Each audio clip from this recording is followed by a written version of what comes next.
Wake up, gamers, because you're listening to the Big Think Dimension with Dan and Bob Video Games. Bob, what is 2 times 0? 1. Why? KZ Excellent. I like doing kickflips. And Mr. Feel. Have you heard of hologram theory? Here on GigaBoots. Bark, bark. Hello, everyone. Welcome to another Big Think Dimension, where we like to think big and unfortunately recall playing Bubsy 3D. Oh, no. Congratulations. That's what I said when people were like, no, that was last Friday. And I'm like, what do you mean it has been 3 weeks, I swear to you. That was really great. That was great. Bob's like, you're going to have to talk about it. And you're like, no, we aren't. That was weeks ago. You had to be convinced that was Friday. Yeah, it's harmful. My brain is doing the best it can to separate me from the events of Bubsy 3D. Everyone who has followed this channel long enough knows me and Bob are very straightforward people. We are painfully honest. We say the things people maybe don't want to hear about games. Yeah. Bubsy 3D's terrible and somehow better than 1. I had no idea. That doesn't make sense. Right? I never considered, like, how bad the Sonic, but the camera doesn't let you see far enough ahead, but you also die in one hit could make a game. Mm-hmm. It's amazing because when you try to visualize it in 3D space, right? Bubsy can see about as far as a cubicle in an office. That's about as far as you can see. And that's when you're holding the R button. Yeah, I was going to say, you can hold the R button to move the camera ever so slightly forward.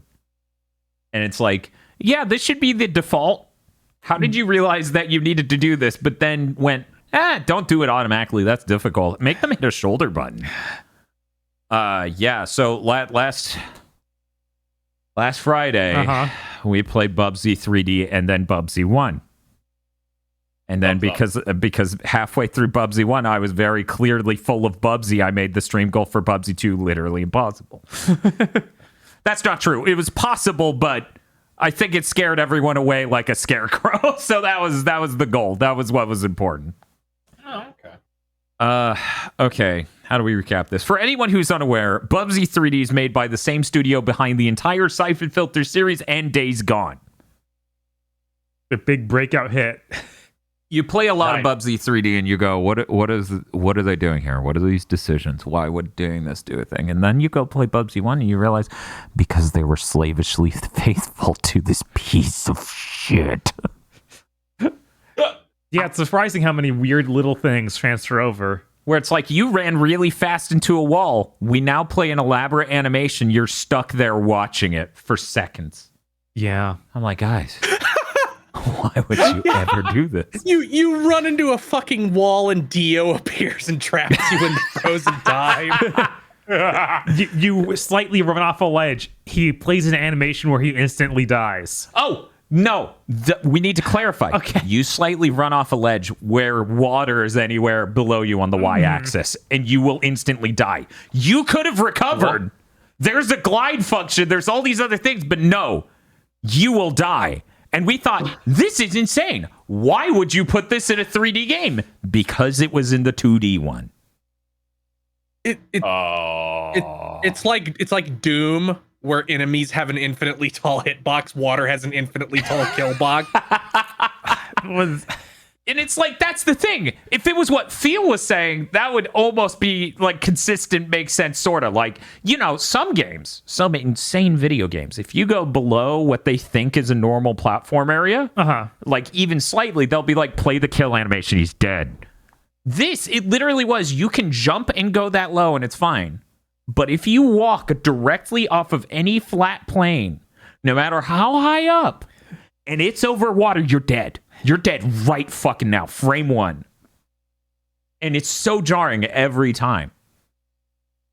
But the reason we went back to play this is we thought we should compare it to Siphon Filter. Yeah, because we played Siphon Filter 1 and we were like, oh, this is not how this was supposed to go. No. Yeah, this was not good. No, it's not good. I did not enjoy that at all. It's a really dumpy feeling game. I feel like if it felt really great, And it had a story that wasn't bollocks, as they say.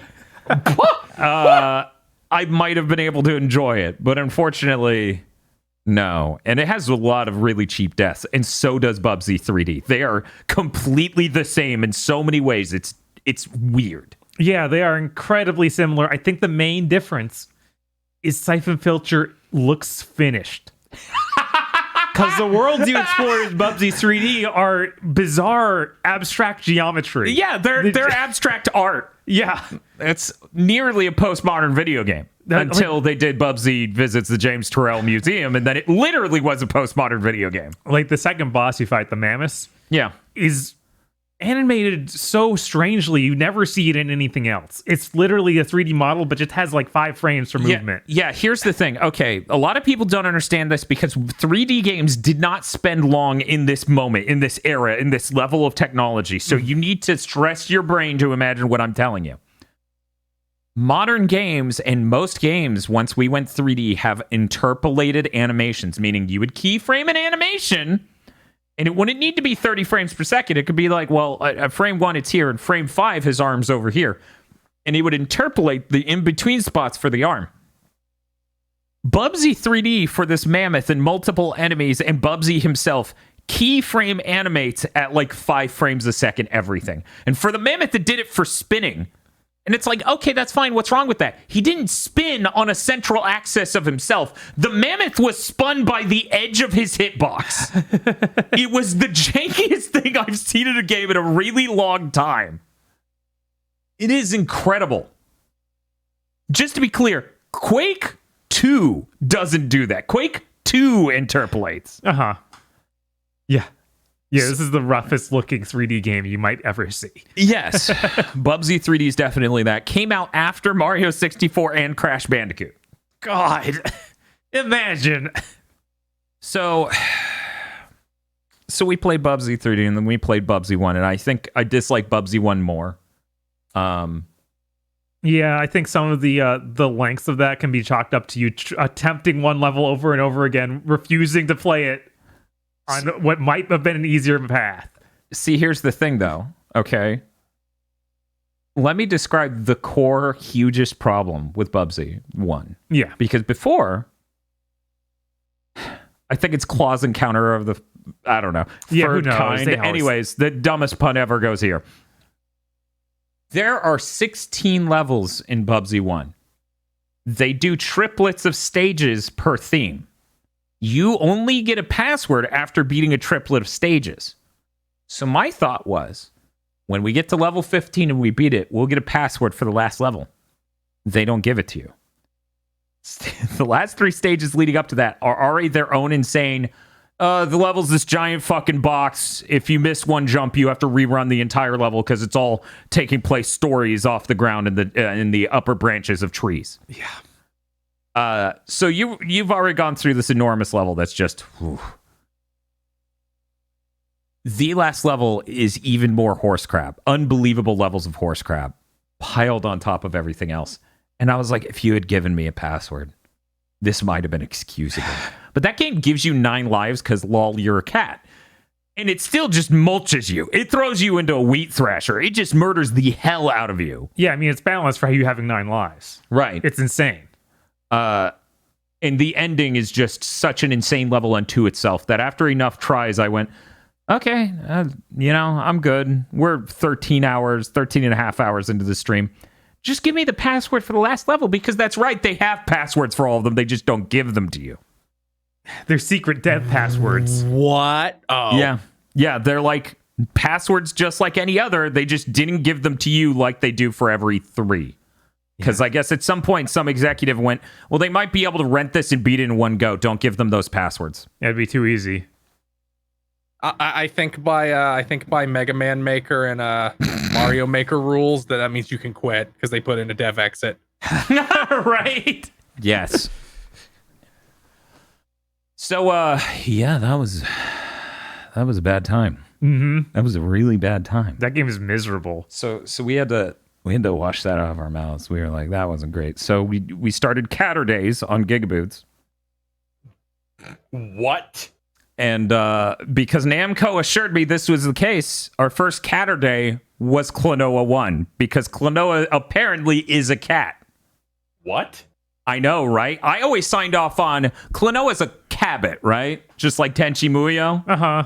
Half cat, half rabbit. Got those rabbit ears. No, apparently just a cat with a really, really long ears. Enormously long. I don't know. But Sure. that's what we went over.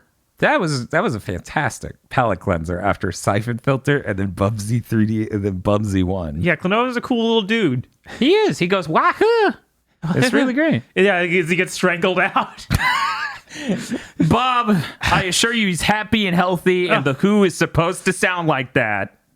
And then we found out that apparently it's voiced by Shippo from Japan.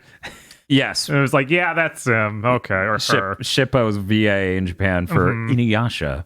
For people who don't know what Shippo is from. Yes. Who would not know who Shippo is? Everybody loves Shippo.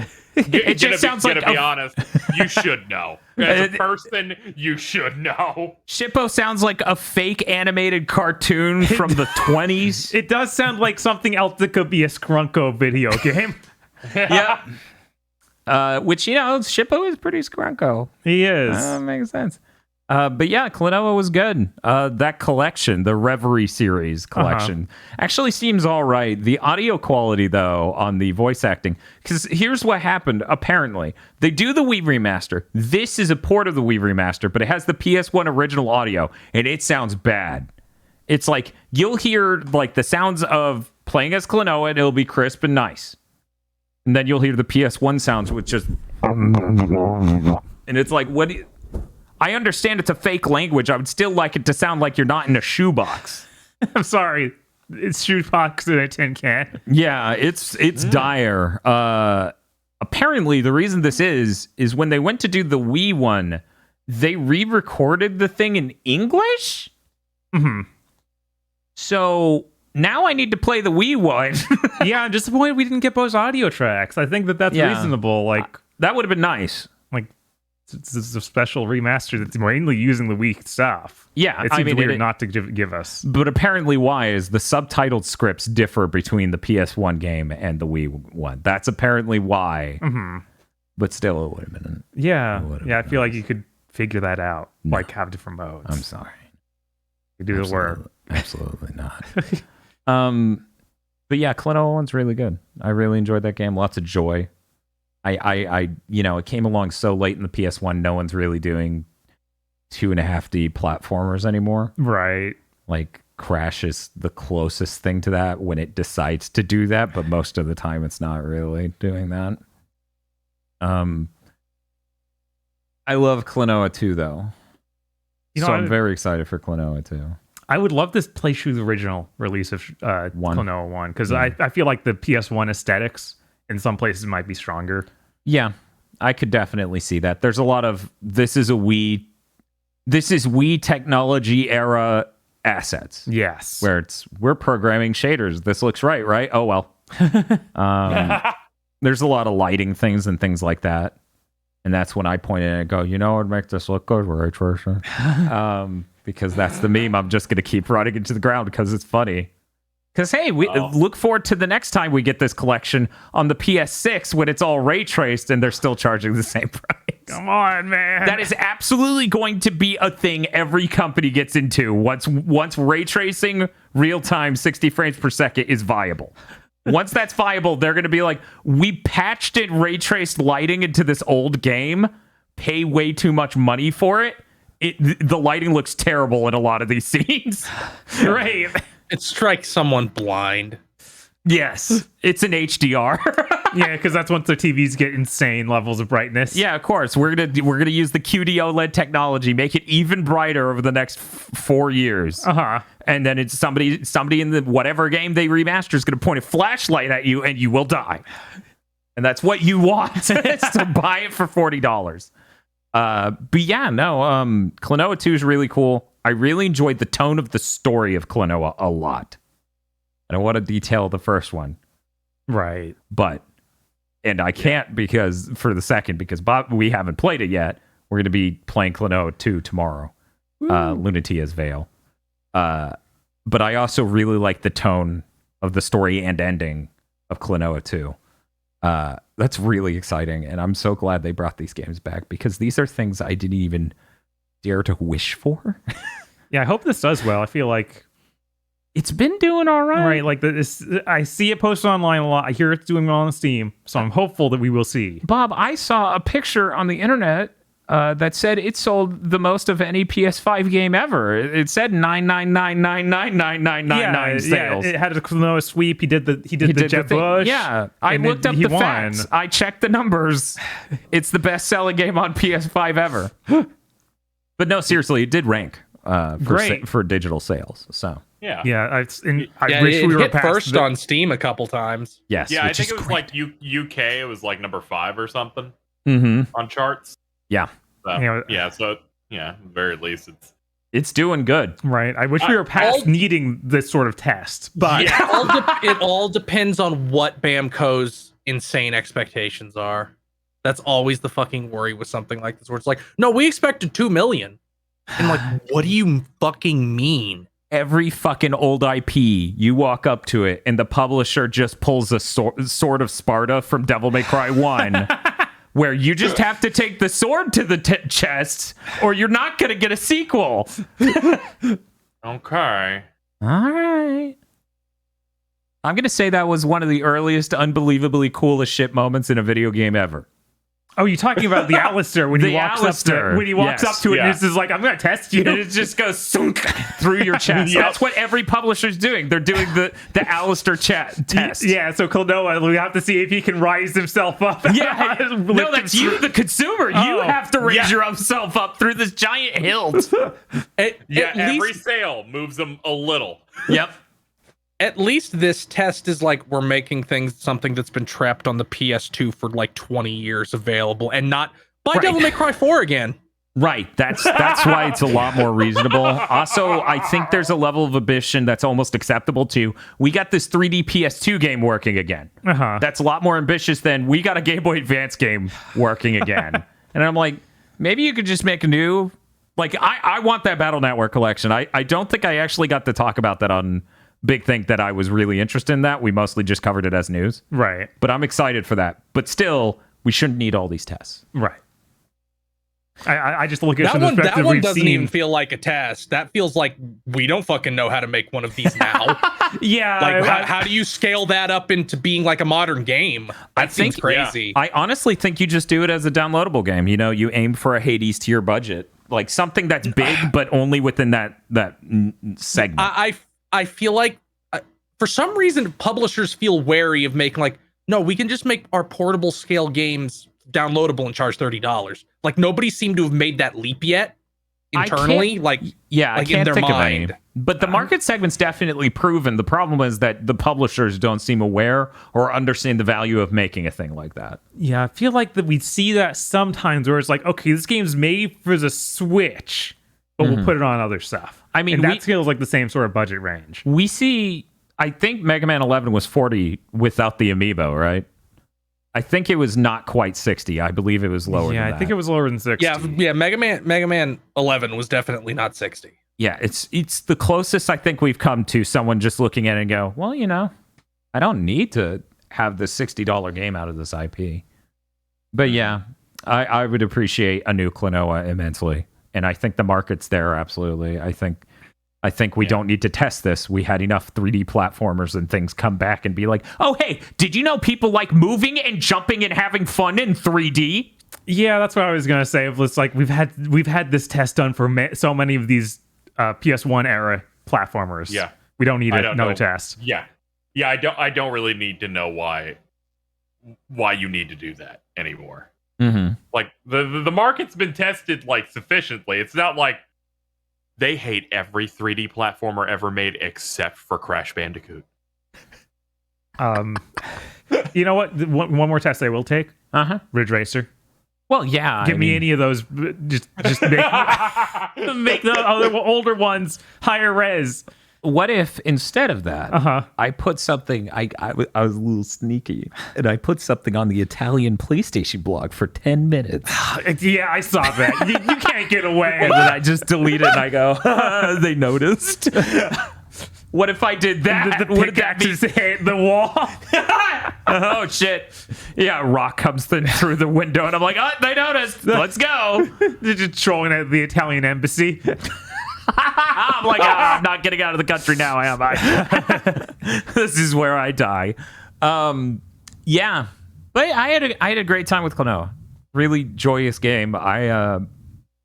Renting the PS2 one back in the day really just was a moment because it felt like everyone had moved so past that, doing fully 3D adventures. Jack and Daxter was the successor to Crash at that point in time, and you just see it's fully 3D and it's a seamless adventure and big zones.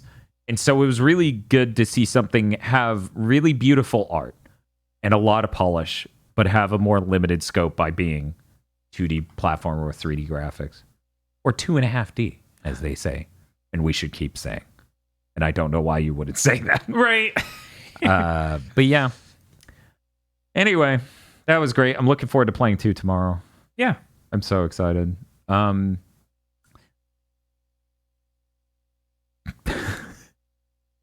What's up, Dan? I'm trying to decide which game to go to next because I have this button over here. So I'm trying to prevent myself from rushing to when I get to hit this button.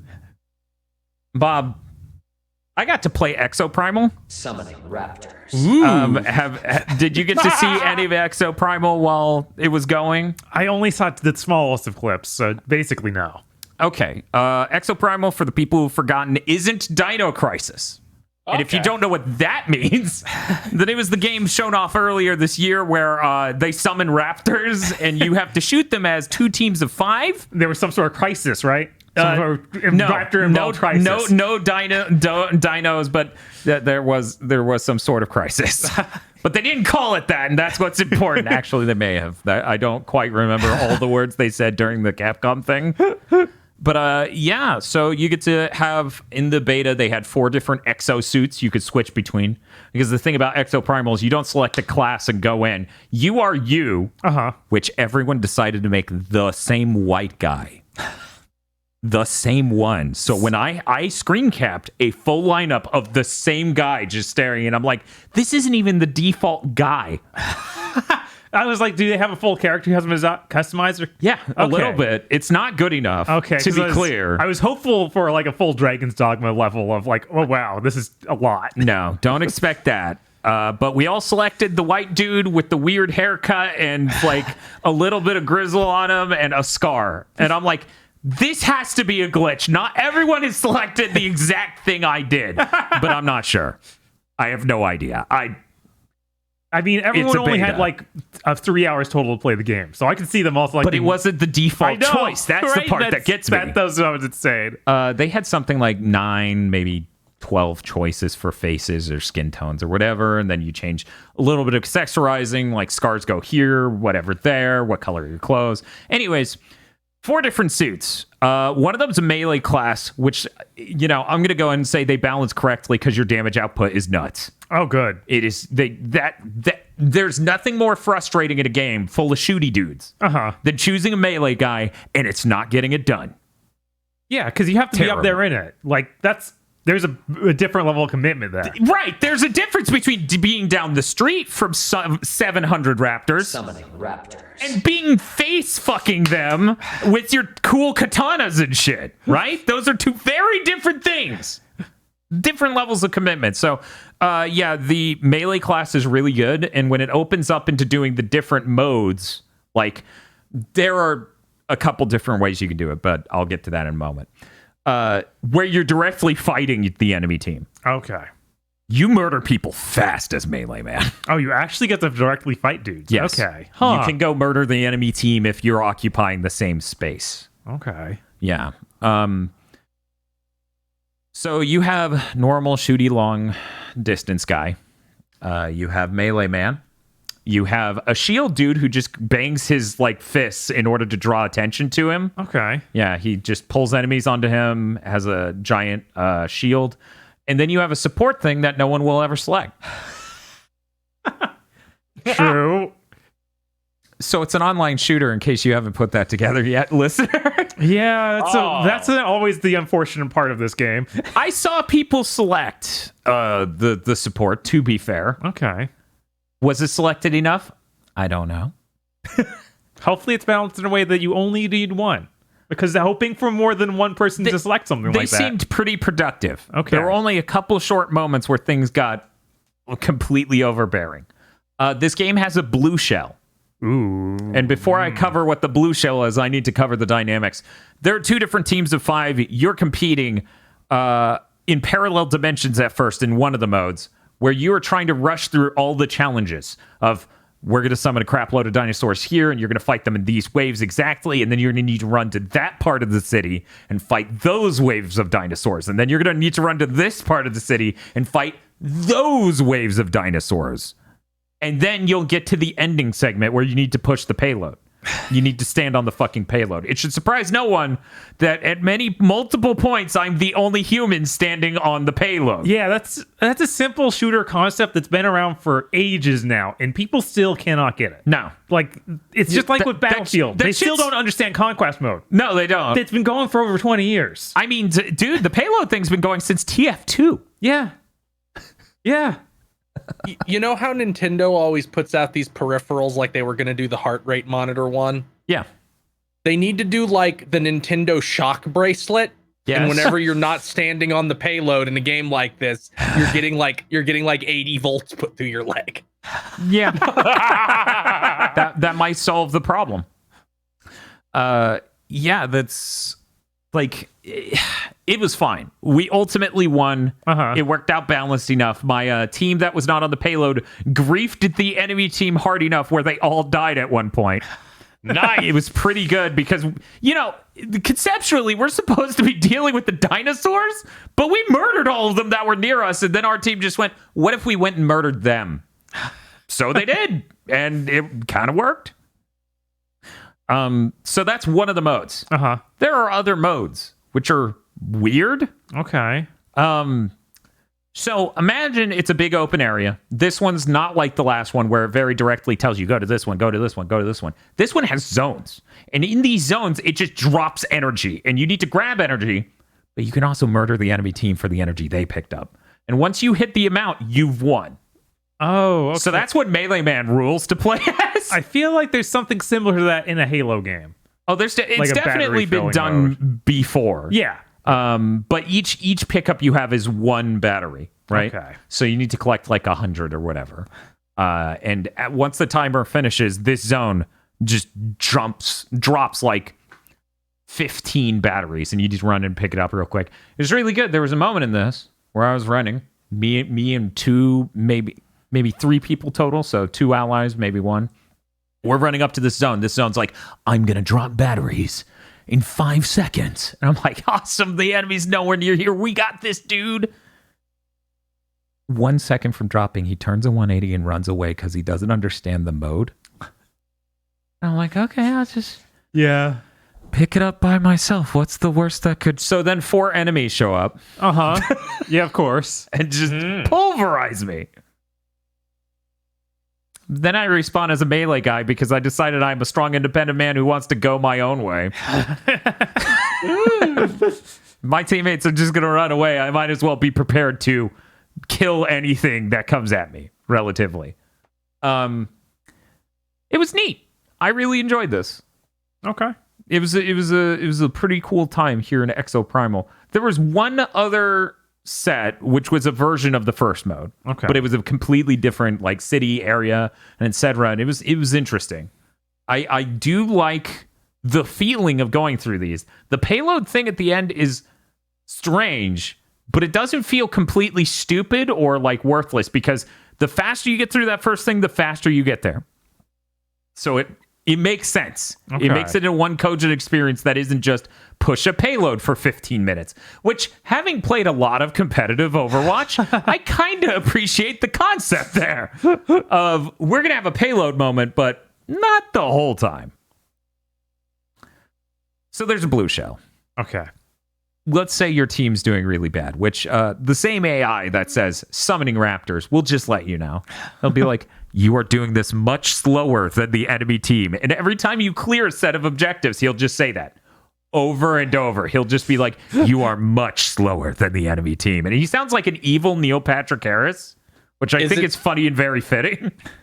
Is that warning real, or are they just demoralizing you? It's real and it's demoralizing me. But there, if you're ahead of them, it of course will tell you, hey, you're much faster, or you're faster than the enemy team. Like, they have multiple different phrases to express this, but they're pretty similar sentencing, just a couple changed words. The blue shell happens, though. You're way behind, and they just go, I'm going to give you a dinosaur to fuck up the enemy team with. And that's the thing you saw during the Fake E3 moment. Okay. Where you possess a dinosaur and just come wreck them.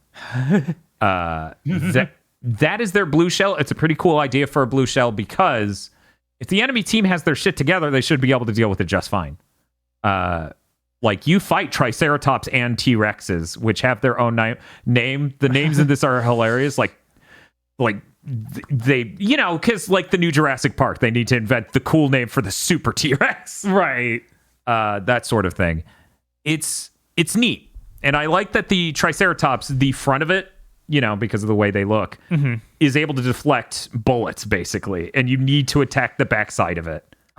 When I saw that thing where you become the dinosaur, I didn't realize that'd be like something that the enemy team gets to do if they're in a bad situation. I thought it was just going to be you doing that back and forth constantly. No, it's a drop. You do have like ultimate moves. Okay. But yeah, which those ultimate moves are pretty great. Long range dude, he basically gets 4 Gatling guns that appear and just unloads unreal amounts of bullets.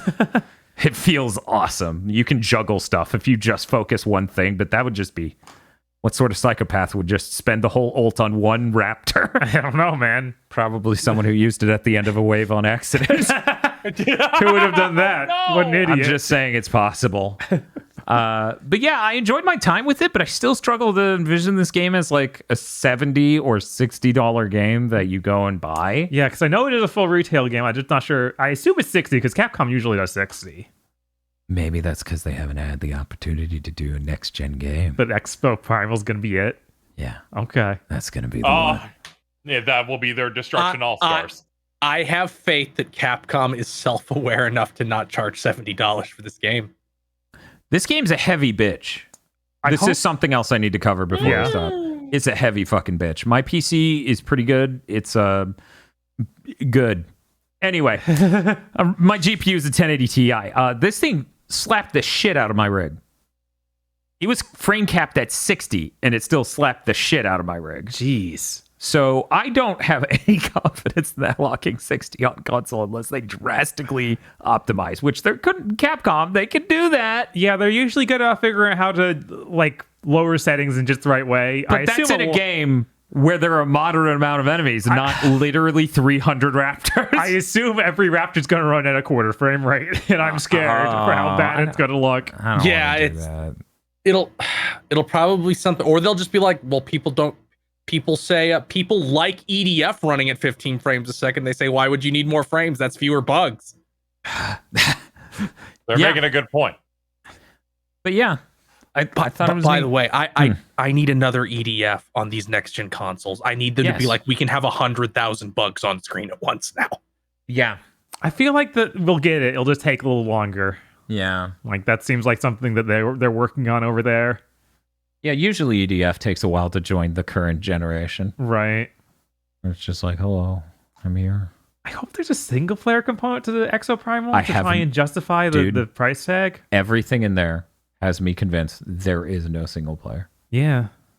Because the whole conceit of the game is you are just inducted into playing death games against generated dinosaurs for the rest of eternity for this AI in order for it to optimize the exosuits you use to battle for the actual threat, which is elsewhere. And I'm like, wait, what?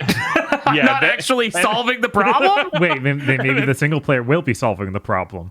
I doubt that. It'd be cool. There's a lot of menu stuff and other hooks in the narrative that make me convinced that it may not. But I would be happy if it had a single player or even a co-op campaign. Right? There's something to make it feel like a more complete package. Otherwise, sell it for 30. You know, kind of like I wanted with Overwatch, some sort of co-op campaign. Yeah. It was weird that they spent that many years being like, we're not gonna add it, but we will in 2. No, we won't. Yeah. That's No one's ever gonna give me that, I guess. One day Overwatch 2 will be done, right? You're not just fully canceling that section like you did with Diablo 3. I mean, competitive. I mean, Overwatch will be done when you see the guy in the pilot seat flip the thing up and hit the eject button. Then it'll be done. Just like Heroes of the Storm is done now. Oh, It's right. finished. It's done. perfect. Yeah. Cool. It's the perfect game, Bob. But yeah, no, Exoprimal was fun. I'd like to play more. Hopefully they add more suits for the next beta or have any difference at all. I believe it's in 9 days from now, around the 23rd. Yeah, something like that. It was 23rd to 26th, somewhere in that range. Yeah. I'm excited. Hopefully I'll have time to play it this time.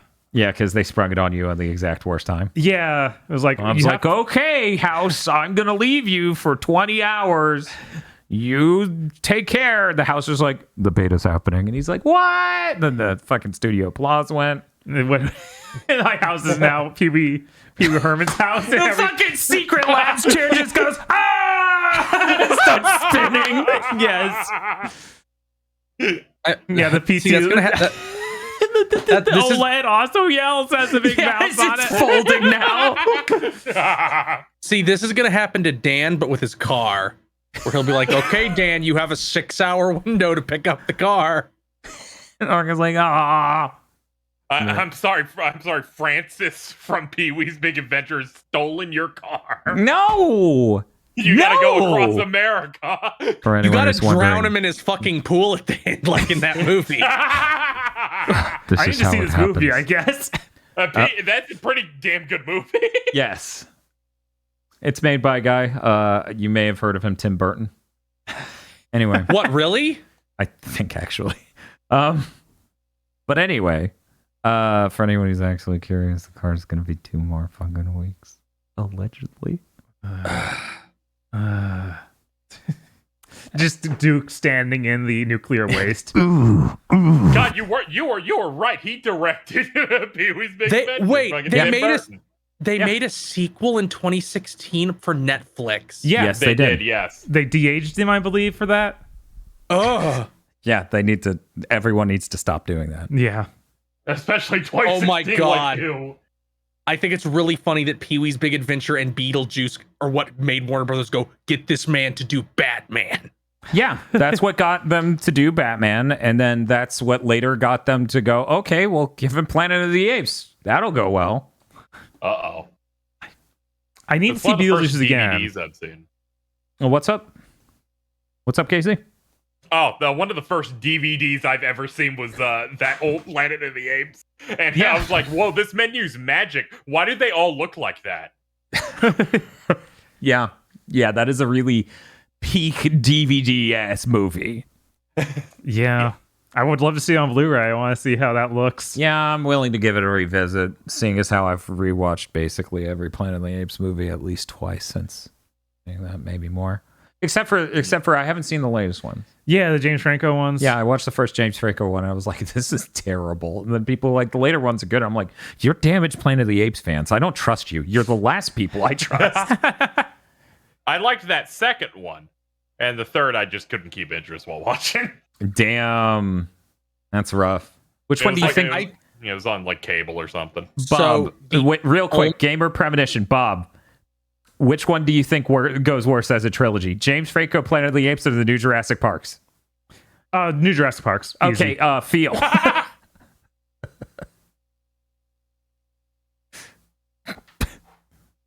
It's either deep in thought or disconnected. KZ. It's got to be those Jurassic Park things. I heard about what happens in that second one. He did disconnect. He did. Oh, there he goes. Oh, is he back? Is he gone for real? I think Windows decided he's not allowed to have a microphone anymore. Boom, boom, boom, boom. Thank you, Windows. Thank you It's very okay. much. It'll get sorted one day, and that day will be great. But yeah, I assume the new Jurassic Park goes worse, mostly because of the third one. You're coming through. Say some more. More words. That was There a we go. connection issue, I guess. Cool. Oh. Okay. But yeah, I assume the Jurassic trilogy is worse than the new James Franco Yeah, because Planet of the the Apes first trilogy. Jurassic World movie is just god awful. I feel like there's no way even the first James Franco Planet of the No, Apes is it that was bad. better than that. Yeah. But Feel, what is your guess on the which one's better? There's no way Jurassic World isn't the worst one. Like there's no way. Like I could buy that Jurassic World 1 is fine, but I'm sure that 2 and 3 must just be trash. So the tone we're all using, and I'm not trying to get us to commit to this, but the tone we're all using implies that there's a very real possibility that this is one of the worst movie trilogies ever. Oh, I thought you were pitching content and I was getting really nervous. No, I don't want to do that during Big Yeah, I Think, really especially don't. not live. No. Yeah, I know. Too I know. dangerous. My What I was- blood went cold at the concept of trilogy Fight Club. I know, right? What I- Commit for a what month I, and a half. Flintstone's got nothing on this. What I was trying to get out was the only Planet of the Apes movie I've ever seen was the 2001 one. And I saw it on video. It was like, okay, we rented this from the video store. Everybody come into the living room. We have to watch it.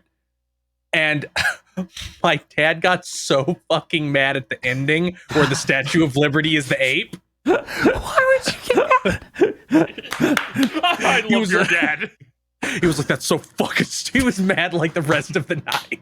I mean, to be fair, I also thought it was really fucking stupid when I watched it, but I wouldn't say I was mad. Just like for the I rest find of the. it hilarious that on content last week I talked about how I want a sequel to that ending. Yeah, and yet Feels dad's just like, no. See, you could have gotten that sequel, but Feels dad, he called them up on the phone. He said, no more of this. That's stupid. Fuck you, Tim. That's okay. We've had dumb end. Look, it's basically not a Planet of the Apes film if it doesn't have some tier of stupid ass ending. Yes. What did the Twilight Zone writers this time do this time? Yeah, for anyone who doesn't know, the Twilight Zone writer did spruce up the first movie, and he was like, yeah, what if it was Earth all along? So literally, if that guy did not punch up that script, we never would have had We wouldn't 10 be more here. films. Yeah. Yeah, I think it's 10 because there are 3 new ones and then 5 originals. And then, okay, so that would be 9. Let's ignore the TV series. Anyway, man, that fifth movie is so low budget, it looks like a TV series. Yeah. Anyway, thank you, Twilight Zone guy, wherever you are. I wish I remembered your name. No disrespect. I'm terrible with names. Anyway. I also played a video game Okay. called Rune Factory 5. All right. Now, there are a lot of things I want to talk about with this, but let's just get the first one out of the gate. In a Story of Seasons game / a Rune Factory game, you're supposed to court people, and I can't help but notice most of the people in this town are under the age 18, definitely for sure, significantly, and every person in the game, you get the L1, R1, dialogue option, and when you select that, you can either say "I love you" or "Let's go on an adventure." There's an I love you button. Sounds like something computer generated. Just like it just seems insane. So I'm getting excited. I saved this girl. She's got this childhood friend who's jealous that I'm so strong that I saved her because he was supposed to be her protector. Like that's the internal state.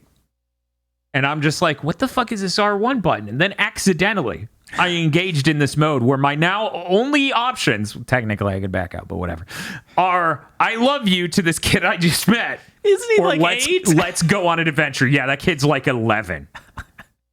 And I'm like, let's go on an adventure. And he's like, I'm busy. And I'm like, I just got turned down socially by an 11-year-old.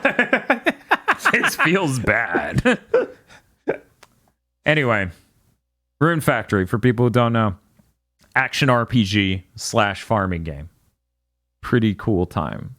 The action RPG elements, since this is the first real, actual 3D control camera, super 3D big environment game, the action is maybe a little bit lowbrow, I think is a good way to put it. Remind me a bit of Guns the Duel. Gave me a little bit of Korean free-to-play 2003 energy with the combat. They have these really big zones, which is why I was never going to touch this game on the Switch because the game runs consistently at 15 frames per second nonstop the whole time. It is bad. It is rough over there on the Switch, but it's on PC now. So I'm playing it on PC, and it, once again, 1080 Ti, powerful PC. I can't run down the street without hitches. Just dropping from 120 frames down to like 2 or 3 frame times, just nothing. And then it's back. And I'm like, this game just totally isn't optimized. This wasn't just the Switch is kind of struggling. This was there is an issue with this game. Do you have it installed on an SSD? Yes. Oh my god. Dude, I have it installed on my NVMe drive. What? Yeah. So anyway, I checked this game out. This is my first Rune Factory game. I go through a few days of the story stuff. I'm on day 3, and then I do some story stuff, and then I let I let that go. Day 4, I go, there's this northwest exit in town. I'm going to run over there. And I swear to God, it's the longest thing ever. It's longer than any Tony Hawk, like American Wasteland loading tunnel. And you just keep running through what is a valley of green. And you keep going and you keep going. And then it's like, oh, there's a fork in the road. Do you want to go left or right? And I'm like, well, right looks not like an ice area. And I bet the ice area is really tough. So I go to the right. There are enemies. I hit them and do 0 damage. And I'm like, oh, this isn't working out. So I keep hitting them. And then I crit and do actual damage. And I'm like, wait 1 second. These enemies are so strong, I can't hurt them. But if I crit them, I will kill them eventually. So on this first bug, I keep juggling him for what must have been 70 hits in a row. I'm just juggling and keeping him in air so I can crit every 6 or 11 hits. And I kill him and gain 3 levels. That's a bad lesson. And video games. Peninsula of Power. So I just do this to a bunch of things in this area and become unreasonably strong. And I'm like, should I be level 18 by the time it asks me, oh no, here's the logical combat follow-up to the thing that happened in the intro of this game. Go save this person's mom. And I one-shot everything. And then when I hit the boss, which is the Spirit Fox cool thing, I kill it in 9 hits. Dan, I love you. It was even better because after I do all that, I'm like, okay, I'll go to the ice area. Ice area is fucking insane. There are people who will cast a spell that'll hit you 2 or 3 times and you're just dead.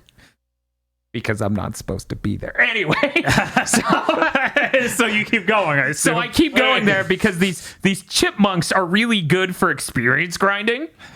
So I'm doing this risky battle against these chipmunks to power level, and then after they level me enough, I go to the next thing, and just barely they level me enough, and somewhere along the line, one of them drops a $10 million loan because they drop a rare wine that's worth 1,500 gold. And I'm just like, why was I farming? So I put that in my shipping bin, daintily put this glass of wine in the shipping bin that would have healed me for 2,400 health.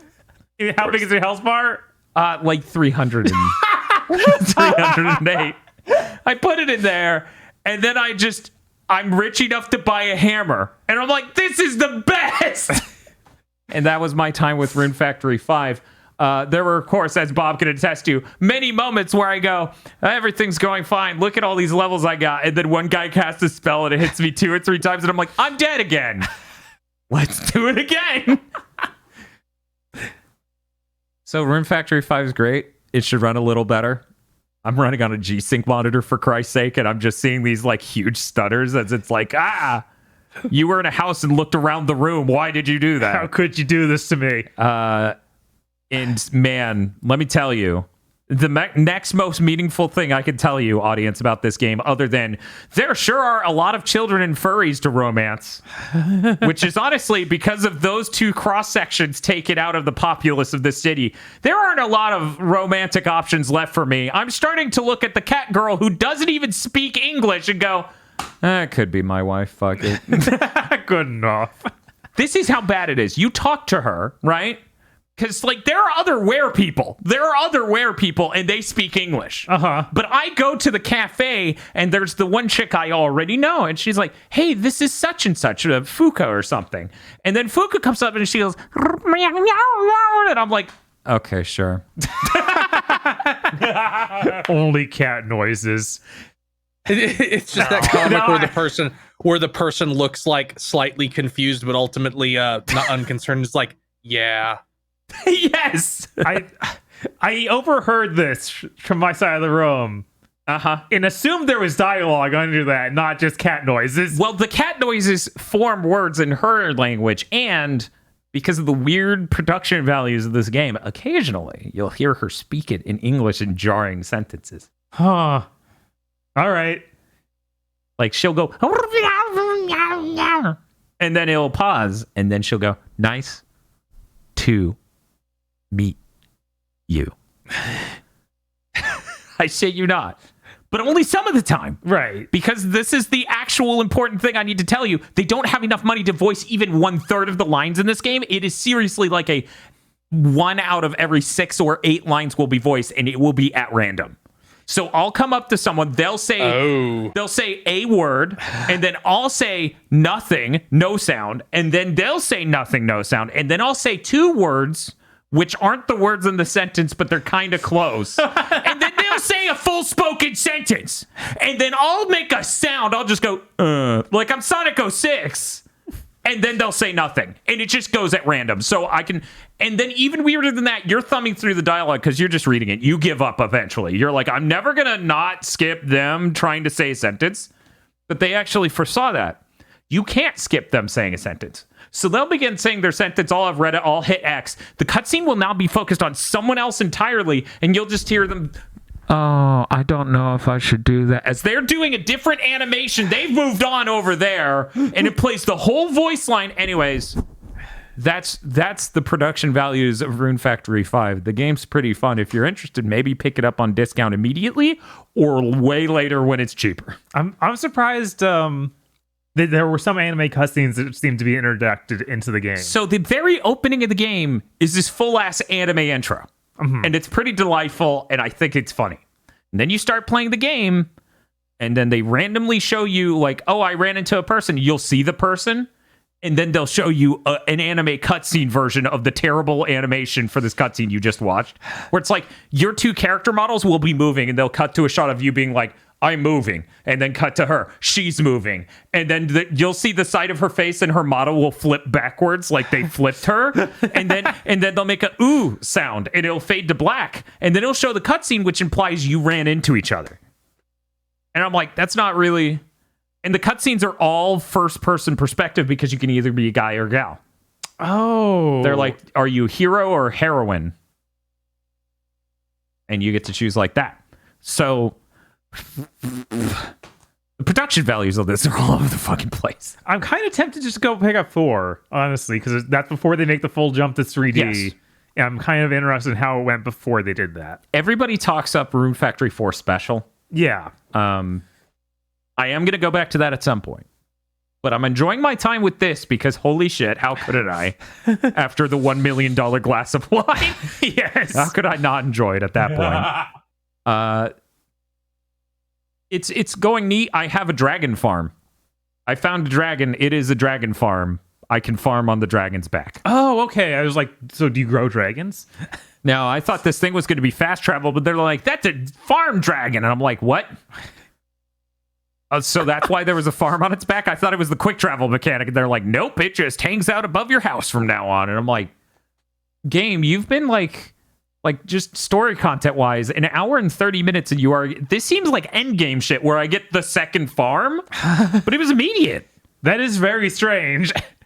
And I think the last thing I need to talk about, Okay, 2 last things. First one being strong. So swinging levels up your skills. So you can imagine juggling that fucker for 70 hits. I leveled up my short sword skill so much, it's like, congratulations, you now have the ultimate attack. And I'm like, I've barely done anything in this game, and you just gave me something called the ultimate attack. And basically what the ultimate attack is, and it's really funny that they call it that, they're really overselling it. Okay. Attack 5 times. And then you do a cool attack. What? You just keep mashing square. It's such a brain dead action game. I find it so funny. All right. It's so funny. So it's cool wailing at enemies who don't take damage most of the time to level up your skill, because you level up skills, inane skills constantly. So it's like I'll be running down the road and it's like, congratulations, you leveled up walking. It needs the Exo Primal announcer to let you know. Like, Leveled up walking. yes. Leveled up sleeping. Which is the thing, by the way. I'm not kidding. If you sleep the correct amount of time at a decent hour, they will level up your skill of sleeping. You get Great. real good at that. The game tried to give me a mechanic to like make a monster join my team. Okay. And I was like, no, I'm too busy doing this stupid bullshit I'm doing. I'll get to you tomorrow. I don't have time to figure that out. So that was that. There was one more thing I was going to bring up about this game, but then I got distracted by the skill system being so absolutely hilarious. I think maybe it was the monster thing. It was probably a monster thing. I described exactly the sounds, this cat girl makes, right? Right. I need to show something real quick, just so people understand exactly what we're talking about here. Because, they might be like, well, maybe he's exaggerating exactly how ridiculous this shit is. Let me just bring that up. But yeah, I don't know. I'm having fun with it. I do want to go back and check Room Factory 4 Special. Maybe you should do it, Bob, so I can look across the room and be like, oh, shit. I should have checked if it was on sale for that big PlayStation sale. I'm an idiot. I forgot to even look. Oh, yeah. That shit's over, isn't it? Yeah, that ended. God damn it. Of course. But there's always a new sale. Maybe it'll be on that. There's always a new sale. Yes. Bob looks to the future. So anyway, this is what we're talking about. That's the fucking image for. Oh, There she is. That one. They Whoa, what's wrong? nothing. They're doing something very specific over there. What, resting? She is a lot less furry than some of the characters I looked over and saw. And yet she's on all fours. Yes. Anyway, we're just gonna close it out. Hey Bob, Hey, what's up? you played video games? I did play some video games. Okay. So I finally finished up getting my Sakura Platinum Oh, God. that I've been working on for a while. Wow. I think that most of the trophies in this game are totally reasonable. Like, get all the endings, that sort of thing. But they have one that's get every skill. The level curve does not make sense in this game for that. It boils down to sitting and respawning a single dude in cells, killing him over and over again for over an hour, multiple hours sometimes, depending on how many different times you did it. Because you need so many experience points. It's ludicrous. Also, this is the most incomplete wiki I've seen for a Souls-like in existence. Like, it kind of feels abandoned, because I found out something just from playing that I can't find anywhere on that thing. The more New Game Pluses you go through, the more experience you earn.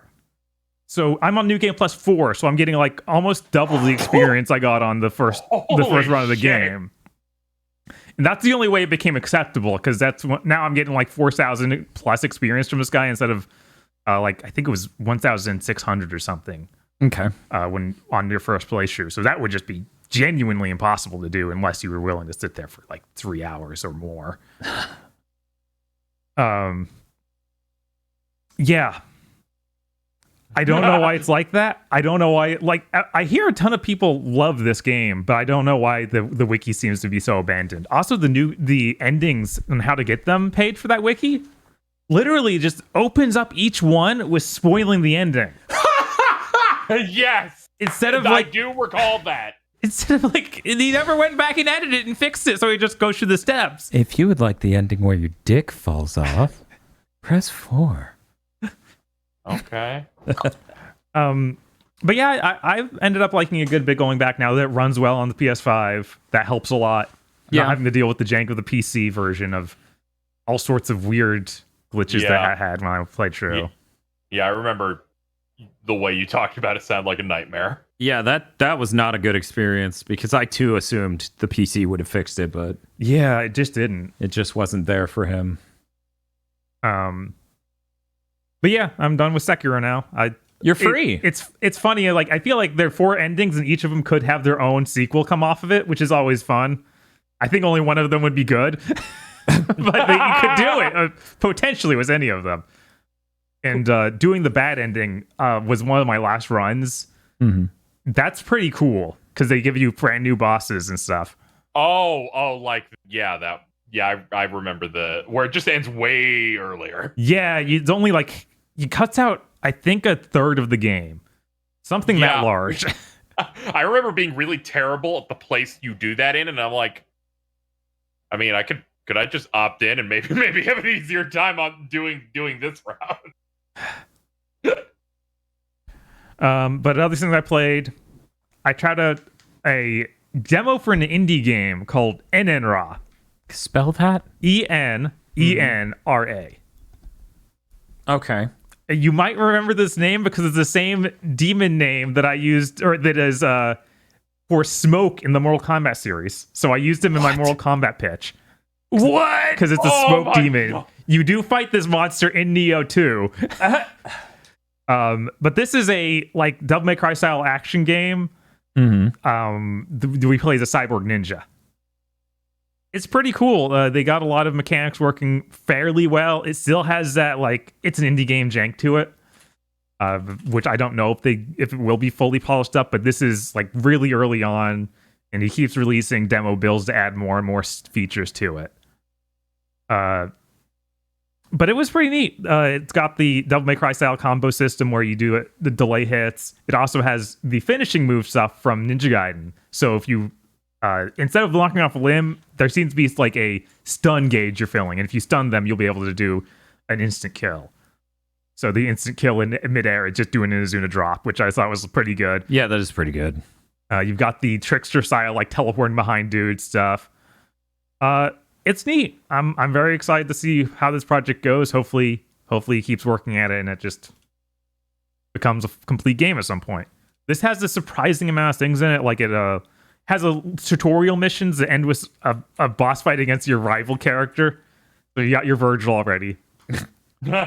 And then they also have a wave based thing where you fight like 10 waves of enemies in a row, and it ends with fighting some other buff dude that killed me in one hit. And the only other thing I played, I checked out the Live a Live demo that's on the Switch, or Live a Live. Live Alive. I think it's Live Alive.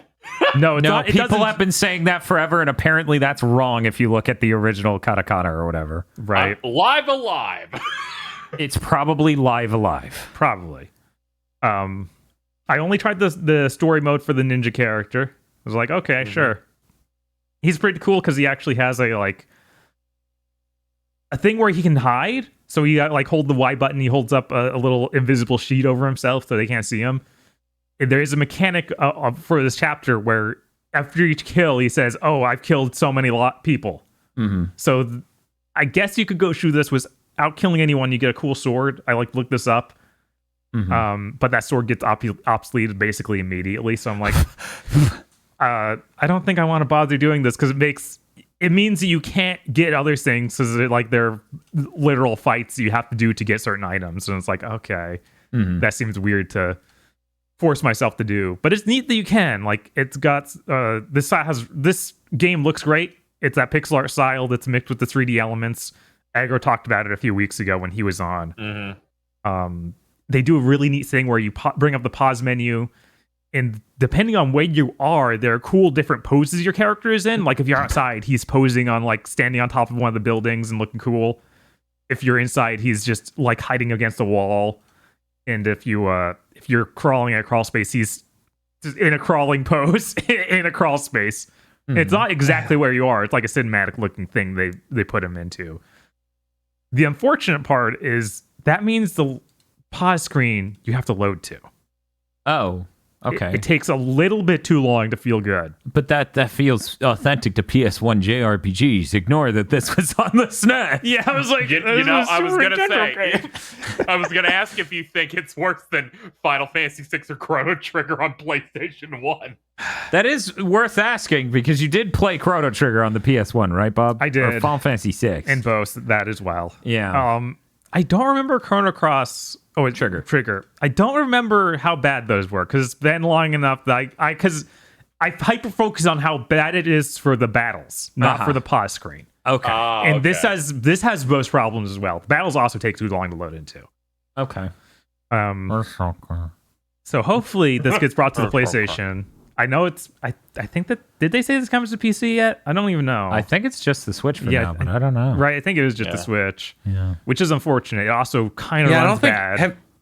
Do you think they made this weird fucking 3D, 2D, or 2D HD thing for Switch? Because I don't think any of them have been on anything but this and PC. They actually got Octopath over to Xbox. Yeah, they did that eventually. Shortly after it went to PC, and then it just never came to PlayStation for some reason. Yeah, so hopefully this makes it way over to other stuff. Because sometimes the camera will like pull all the way down, and you'll be able to see far into the distance. And it looks really cool, right? Yeah, it looks cool. The game runs terribly. Yeah, of course. It's like it's horrible. The effects they do, on the Switch. The Switch is. Man, I wish there was some sort of professional quality Switch. Yes. I sure wish. I love when they do. I think we've reached 100 mentions of it. So can they announce it now, please? They do a neat thing where they rack focus like to all the different layers of it too, and it's really nice. Like I'm like, that's good. That is cool. And since you're playing as Ninjato, you get to run around the rooftops. They did a lot of neat things. Mm-hmm. I am a little worried about various things in this that make me get that Saga Frontier feel of this is going to be just bizarrely weird and janky enough for me not to get into it. Okay. You after every battle you auto heal to full health. Okay. Yeah, I remember that. There's no limit on what kind of attacks you do. So your character like has 4 special moves to start with and gets more each level. Mm-hmm. And you can just do any of them you want. Like there's no MP bar. Okay. And that makes me worry that this is going to be like hyper simplistic. And I also only get to control one character for this entire demo. Right. Yeah. And there are like 6 or 8 in the final game, something like that. Yeah, you but get to you get to choose them, but you don't have like a team, a party you're playing as. Right. You seem to just have one dude, which I assume, the way it sounds like, I assume this is set up. Somehow, through shenanigans, all those characters meet up for an extra chapter after you beat each scenario. Yeah. And then you have multiple characters you play with. But I have no idea how much of the game that is. Yeah, you got to meet up to stop Robotnik's machine from destroying the Earth. Yeah. It feels like that's the part of the game I'd want to play where I get more tactical situations of controlling more than one person at a time. And I worry that most of the game will not be that. And that it will be play this one guy scenario all the way through. And then hopefully it links to the main story well.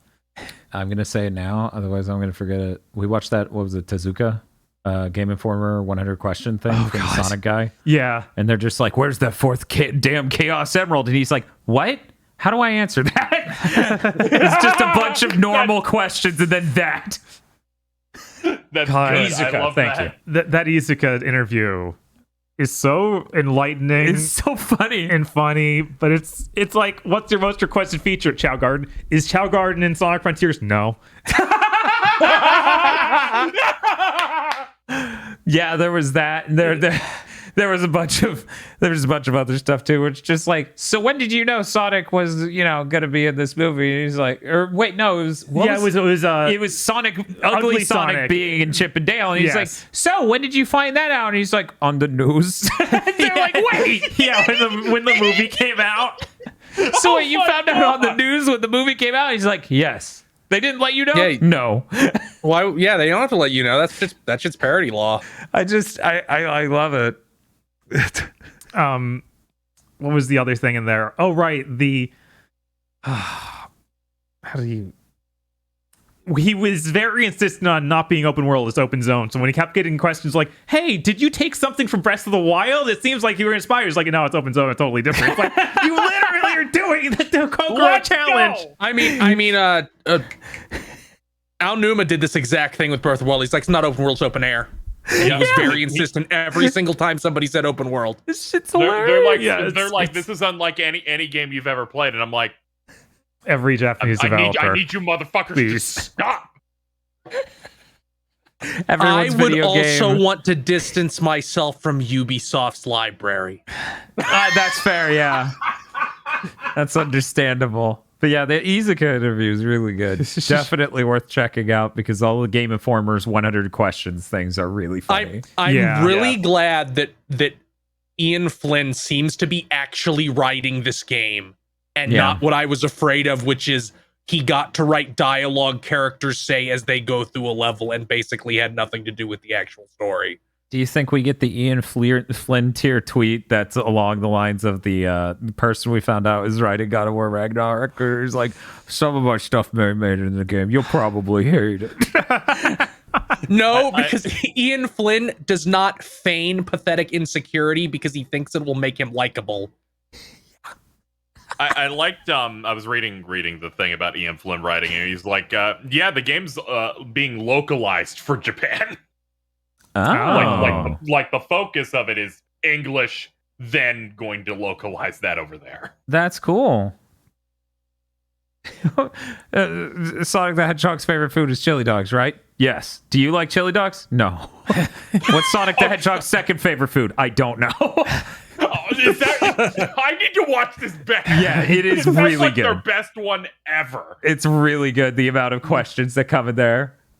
What do you think? What do you think Bowser and Eggman talked about? How to get the good guys. He's just so tired. I love this so much. Jesus. Yeah. You want yeah. to talk about your next gen features for your game? No. He's like, how many Sonic games do you have? Do you know what the next Sonic game is going to be? And Izuku goes, yes. He goes, okay, how many Sonic games do you have lined up that you can't talk to me about? And he goes, I can't tell you. I like the one where it's like, is Sonic, or will there be another Sonic Adventure? Yes. It's like, I wasn't. What's wrong with you? I need strangle this. these people. Yeah. I need Square Enix creatives to do this because it'll be the exact same thing. Yes, it will. 100%. You would ask them some very straightforward questions. Can't tell you that. Yeah, no, the part where they're like, we're going to make Sonic Adventure 3. And it's like, cool. What is that? You've been saying that for a bit now. But anyway, sorry. We'll make it in 4 years when the 20-year curse of Sonic 06 that makes us scared of the game structure of make Sonic level, make levels for other characters using those assets so your game doesn't have to have lots of horrible padding. It can just have different characters with reasonable playstyles. It took 20 years to shake that off. That would be insane if that's literally what it is. Of like, Sonic 06 happens, and then it takes 20 years to be. We're feeling confident in making another hub with Sonic with other characters that play with Sonic. Because you could count Unleashed until you qualify it with Sonic other allies. characters. Yeah. Because it has a almost hub. had everything. God, I mean, that's very obviously it because you have not been able to play as anybody but Sonic in a mainline Sonic game since that game. God. Anyway, Bob, did you have anything else you want to say about Ribe? That's it. Okay. Okay, cool. About Dream a Dream? Yeah. I hope it's good. Yeah. I know people who are very excited. Yeah. I'm excited, but I just spent $50 on fucking Rune Factory. Technically twice, but one of those was a present for my brother. I think that's it. Well, thanks for coming out for big. Anyway, KZ, what have you been playing? I tried out some Cuphead co-op with my friend Carl. We went through about half of the main game, checked out some of the DLC. Of course, this is because input delay for our co-op partner in Cuphead is egregious. Yeah. Also, that share play thing really is 1 hour. Like every single time it was about to be an hour, they're like, you have 10 minutes left, or you have 5 minutes left. That's so And then it just stupid. Why did they do disconnects. it this way? These fucking morons. I don't Yeah, that's understand. baffling. Because it That's- should just be one PS5 streaming to another PS5. Yeah, I don't. Yeah. I don't understand. We got to do a joke where he goes, "I don't have much time left," and I'm like, "What's wrong? What's gonna happen?" Pause. Controller 2 has disconnected. Yes. I saw that. That was really good. Yeah. But I did get to see a taste of the DLC. Yeah, that is a step up from visually from the stuff that we got in the original in terms of like animations, how everything's moving in such a way. Apparently in interviews they said that it's like the DLC has more frames than the original game combined. Jesus. Which Cool, but you didn't have to go that hard. You charged $8. Maybe phone it in a little. $8. Yeah, I like the new character a lot where they get rid of they end up removing like your charm slot that you would have in the main game. So that you can play as the what's Miss Chalice. And her moveset just feels better entirely than any of the other characters. Weird. Can two people play as Miss Chalice then or not? No. Okay. Nah, her moveset. She's Maria from Rondo, or she's like the crutch character. Yeah, Okay. because she has an extra hit point. She her parry is locked to her dash instead of like hitting jump again. Okay. So she just dashes forward, and that dash has the red parry effect. For the whole And she dash has or at the beginning? And she has a dodge roll with iframes when you Yeah, I think normally it's have like to use a trinket for that. Yeah, I believe it's like the beginning of that dash. That's just what the parry is. But it's so much easier to do that than whatever you want to describe the normal parry is. And she still has a double jump and like her super, instead of it being the horizontal beam that you have at the start, it's a big vertical one. But in general, I just felt like, wow, this is a much better controlling character, at least for me. But I still need to chew through it. I forgot that I hate that dragon in the original Cuphead campaign. I'm like, God, this dude sucks. I fucking love that guy. He's such an I- obvious remember the Mega Man 2 dragon? I'm that again. And I'm like, Yes. yeah. And Bob's like, damn it. I hate that dude more than like any other boss. I'm like, I can't beat this dude, I swear. Yeah, that was He's pretty rough. Also, I do like that they did just not do run and gun levels in this at all. That's good. Thank Fucking God. God. Fucking Jesus. Oh, I yeah. don't think you could have said a thing that sold me on that DLC faster. They did this replacement where you go into this castle. He's like, I'm the king of games, and for this you'll do a funny castle themed gimmick boss fight where you can only hear with parries. Huh. Yeah, and I've only done one of them so far, but it's a bunch of like pink light bulbs or pink rooks. They're pawns. Yeah, pawns. Yeah, pawns, and the top of them is like a little pink light bulb to parry them, and they just jump down in like in a set order. And in co-op, you have to parry each head twice. Yeah, otherwise it'd be way too easy. And with Carl on 2-second input lag, that was truly a battle for the ages because they're fast. Come on in for this castle minigame. Sit down. And then you sit in the waiting room, and then they come back and they're like, you can leave now. And you're like, wait, what? That Yeah. was the padding. That castle shit isn't. That castle shit isn't even really padding. It's just like we made 5 more bosses. They use different mechanics. That sounded neat. That sounds like a good substitute and replacement for the run and gun stuff. Because while the run and gun stuff was neat a couple times, Yeah.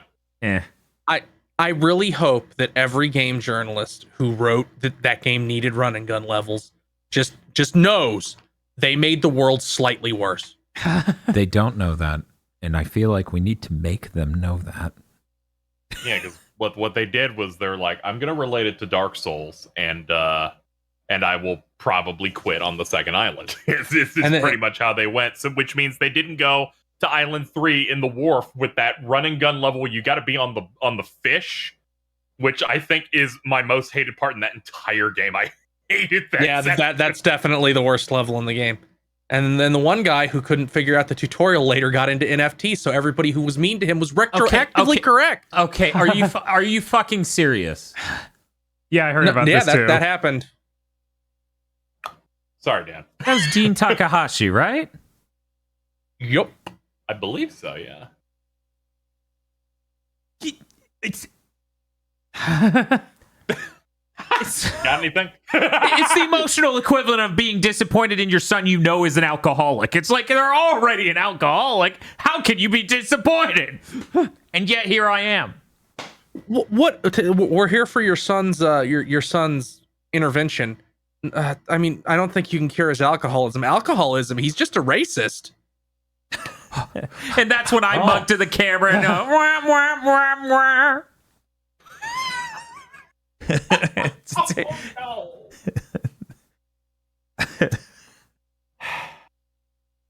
Yeah, Cuphead's still good, by the way. I just thought I'd let you know it's pretty solid. Yeah. Yeah, well, I didn't beat the boss, but I got pretty far in the one that's just we take the Lololo and La La La thing from Kirby Superstar, but made that a Cuphead boss, so there's just shit everywhere. And he's just going through little hallways. Oh yeah, that one's cool. Yeah. All the bosses in the DLC have really neat gimmicks. Yeah, they clearly brought their A game for it.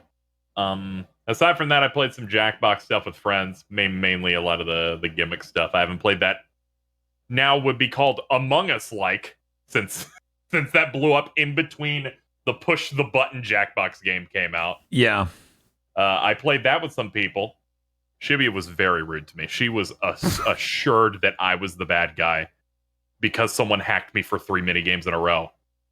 To the degree that she was confident that she wouldn't have to pay me $5 because I was truly evil. I was not. I was an innocent man. And I would merely not be framed.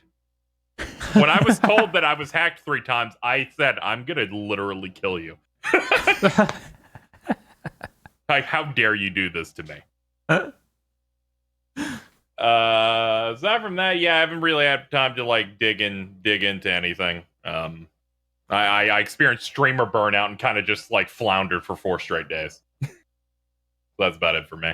Fish sounds go here. Yeah, I made the fish sounds and went, oh, leave me alone, my bones. You're the splash attack. That's right, kids. You're the splash attack. I'm like in Pokemon Stadium 1, they had the Magikarp Splash minigame where he jumps all the way to the top and all his noises goes, duh, duh. Yeah. Yeah, the dub had some ideas for how Magikarp should sound, and it lines up pretty well with all the Pokedex entries for Magikarp. Yes. Yes. Okay, before we move on to Feel, after the test, I watched Loquisha. My God, I was gonna ask you about Laquisha. Go right ahead. I'm willing to answer that because no one else should watch it. So from what I know about the movie, what is Laquisha?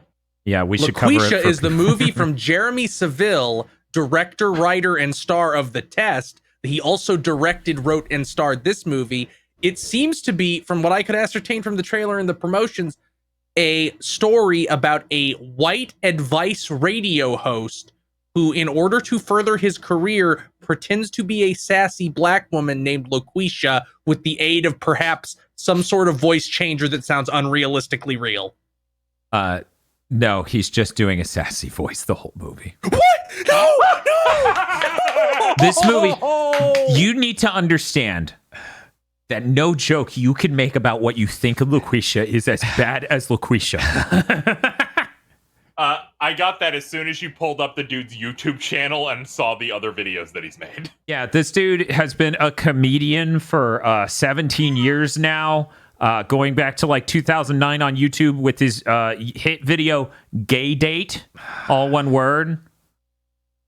I'm not even going to talk about what that's about. Needless to say, crack.com brought attention to this dude because Laquisha had pointed at that video exactly to go, holy shit, look at this. Anyway, Laquisha is a movie where a white man isn't hired to be a radio talk show host advice giver, and he reapplies for the job pretending to be a black woman. Oh, I hate this. His audio engineer is black. Uh-oh. He's absolved at the end of the film by his black girlfriend, who then immediately bangs him.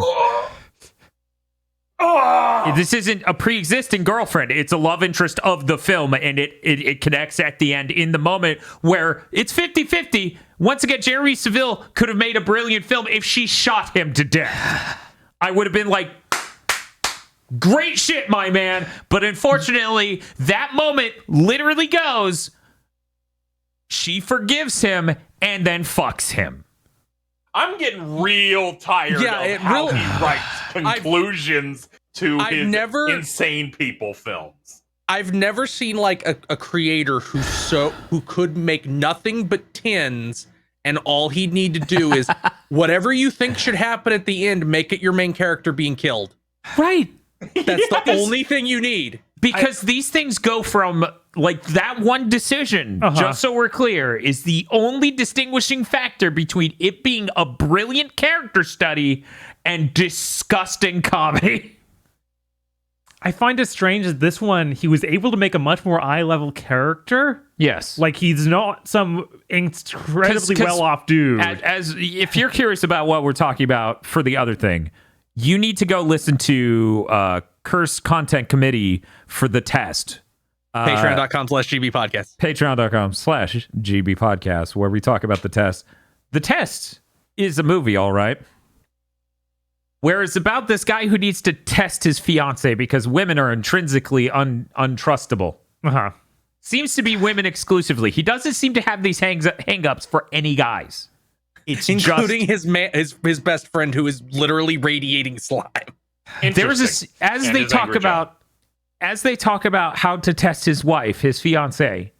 One of the other people, one of his friends is like, "Yeah, we can fake a robbery, and I can hit your wife, or I can hit your fiance," and he seems really jazzed for this, and that's never addressed throughout the entire film.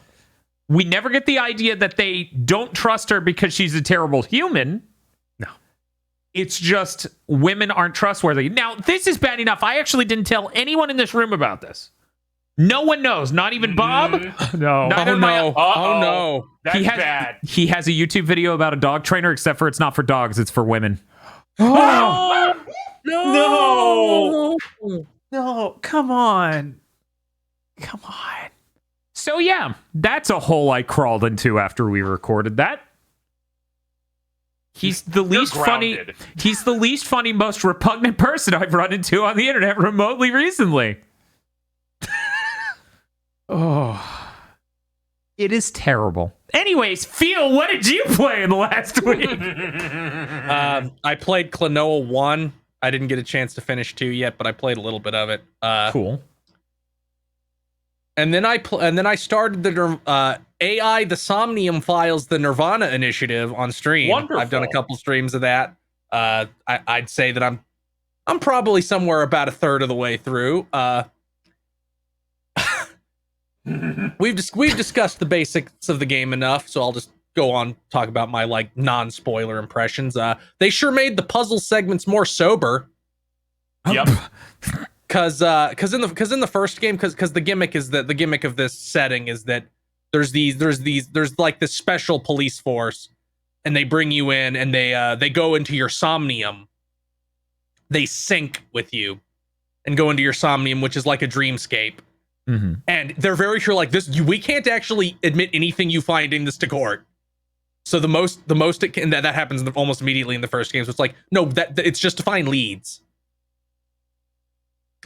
But since it's a dream, it like follows weird rules, and you only have 6 minutes, which is stretched real long because like, well, it's dream rules. So when you're not moving, time is standing still. You only use time when you do something. Yeah. So they were full of like interactables, which got you character interactions between the main character and his AI ball, who is like a in the dream world, she's like a girl who looks like a fluorescent shrimp. In fact, he literally says she looks like a fluorescent shrimp. Yeah. So you get character interactions between them, but a lot of it made no sense, and there was no way for a rational human being to figure out how to progress. Mm-hmm. It was just like trial and error. Do something that vaguely seems like it might work. Yeah. You hit left on the D-pad to do a fighting game move on a chiropractor machine. Yeah, you do some shit like that. The new one has made them much more sober, and it's like it's much easier to figure out what you can do and what to do. So that's good. And to like make up for that a little bit, they added this new thing where you can actually investigate an area like as the main character, as the detective character, because normally it's from their perspective, it's first person. They sure added an insane element to that mechanic, which I don't understand why they did this. It's crazy. It's beyond insane. Or it's like, we need to investigate the crime scene. Okay, but not the real crime scene. I'm going to recreate it perfectly in VR, down to having thermo-scanned and x-rayed every single thing in the area. Yeah. So that's goofy. But so far, there has only been one thing in the entire game that made me scream hack at him so far. And he knows. Because there was a thing in the trailers that all the fans were like, well, how does this work with what happens in that game? And it comes up immediately in the game, in the sequel. And they basically look at the camera and say, it was to trick you in the trailer. He Kojima'd your ass. That's great. Yes. It's really funny. They go one step below saying that. One step below. All right. And they only say that if you activated the spoiler mode. Yeah, you have to activate the spoiler mode. And that's a really funny addition too, because it's really gentle. Because it asks you a question. It's like, who did this happen to? But there's another character that a sort of similar thing happened to. So if you put in that character's name, they say, no, that's close, but it's not what we're asking. You got confused. Try again. Which I think is pretty funny. Yeah, I do like that. There's a surprising amount of type in this answer in this. I really like the new protagonist, Ryuki, because he is unbelievably mentally ill. Like, every single one of his expressions conveys, like, I am gripping the facade of normalcy with bloodied fingertips trying to hang on to it. You know what sucks? That's not an exaggeration. Like, it's bad. Oh yeah, like multiple times during the story, he just has an episode and like 6 hours pass. And he's like, what the fuck happened? It's like, you stood there for 6 hours. He's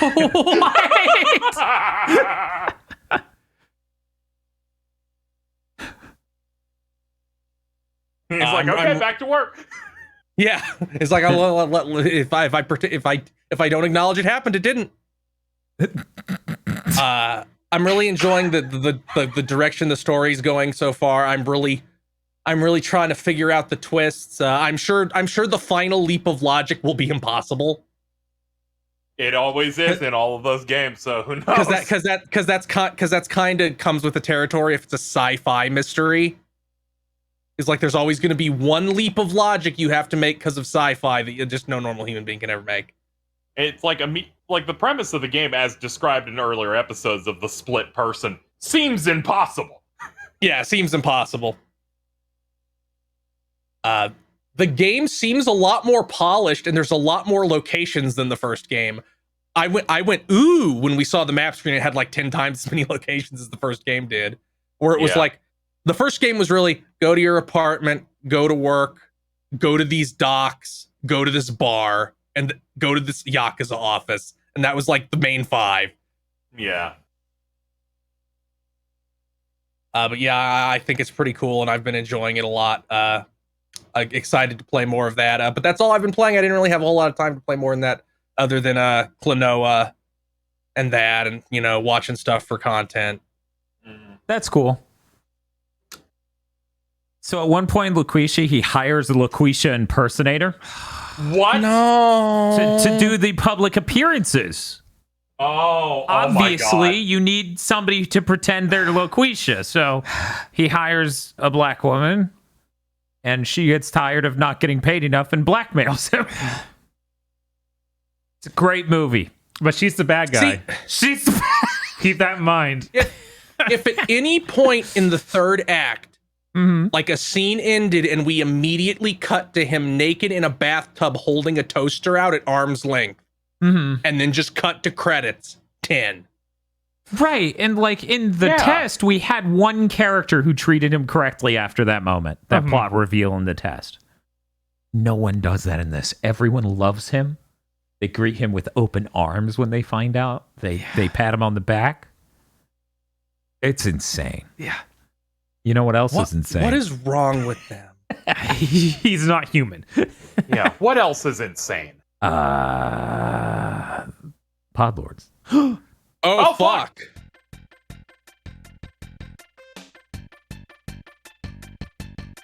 Good Podler song. Yes, that's right. The Podlords.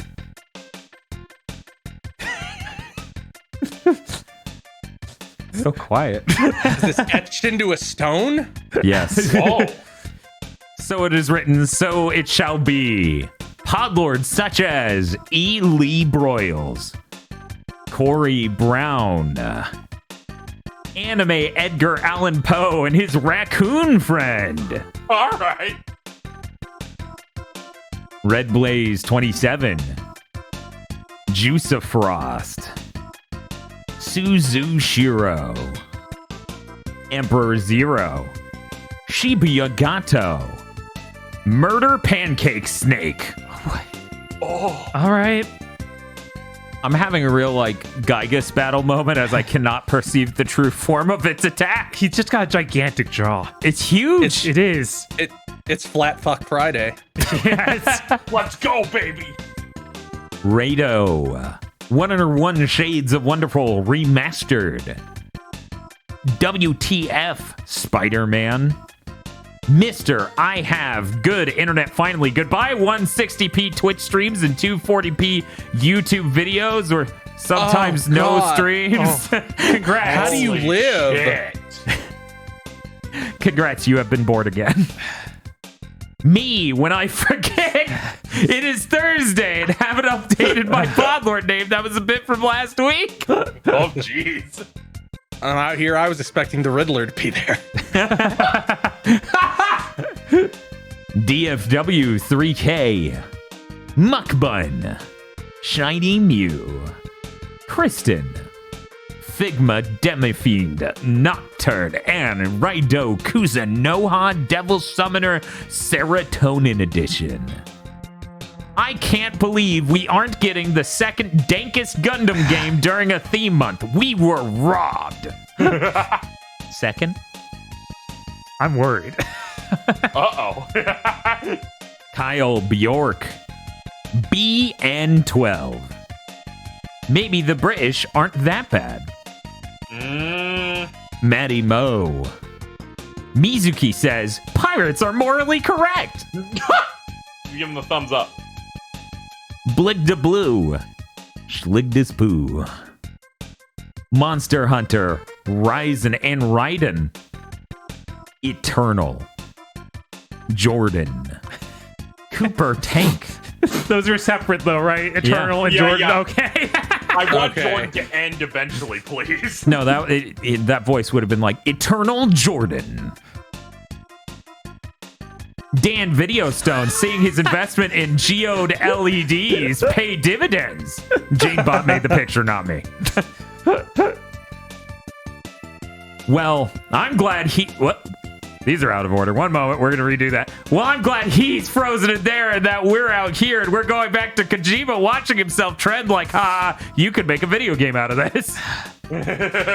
Sorry. Wow. They said I did. They said I committed an assassination. Drive Type Cam. Behold, Bellamy Benjamin Biscuits and his tiny grabbies. Indigo Sykes. Can I get some long bannies in chat? Slowly morphing into a Neo Geo. What the hell's going on here? Why did these two get swapped in pairs? Anyways, slowly morphing into a Neo Geo hipster with a Mister. Thanks, Dan, for bringing it to my attention. Oh, it's great. Yeah, that's the way to play it. Oh man, that's a bad quote. No wonder Suda made him a villain in Travis Strikes Back and No More Heroes 3. I don't know what the quote is yet. Kiko. This is gonna be a surprise for me. A raccoon having a big slit. Shinji 16 is celebrating recently getting married. Not even SCOTUS stupidity can dampen his spirits. Congratulations. Well, technically. Well, grandmother once said voting for the theme month tournament is everyone's duty. The Super Mim. Lane's World 25. POV, you fell for one of Miss Maggie's funny little jokes. They laced your drink with cyanide. Not again. That was Wow, a great this ending to drink is- Gen 4. Yeah, Gen 4 and fucking Cynthia's like, check out this. And we're like, ha ha ha ha, what if it died? Perish song. This drink's so good it tastes like almonds. Oh wait, that's arsenic. I'm sorry. Well, I don't know. I don't know how cyanide tastes. Num num. Sarah Lean. Timothy Fister. When I saw Dan Video Stones. Fair. Don't disappoint the baby. Absolutely not. It's adorable. Okay, it's so adorable. What if Klonoa was a lion and chainsawed Mickey Mouse in the face? Yes, that's the ticket. Yeah, they should have been brave. They should bring this back for the new game. And he's like, why do I have to pay taxes? I'm a lion now. Krungle Spum. Thank you very much to our pod lords. Thank you, Potlord. Thank you, Podlords. Thank you, pod lords. Thank you, pod lords. I don't think I We have deal with bowls. Sora. It's Gene splicing himself in a Batman Beyond sort of situation. That's quite Shui. And if you'd like to become a pod lord and become Shui, you can go to our Patreon at patreon.com/gbpodcast. For as little as $5 a month, you get many benefits such as early access to Chugging Bleach, our Bleach review podcast in which we review all of Bleach. Extended armchair dev pitches and game premonitions when the format of those shows forces us to leave ideas on the cutting room floor, and a patron exclusive show one a month where you get to vote on what good or bad thing we have to watch and then talk about. That's patreon.com/gbpodcast. And if you don't have any money, it always helps us immensely to tell your friends, host us on Twitch during these events, or just spread this Twitch stream in general on Thursdays. And if you don't have any friends, you can you can join a cult, and then they'll be your friends. That's patreon.com/gbpodcast. Yeah. News. Whoa. I got Technology.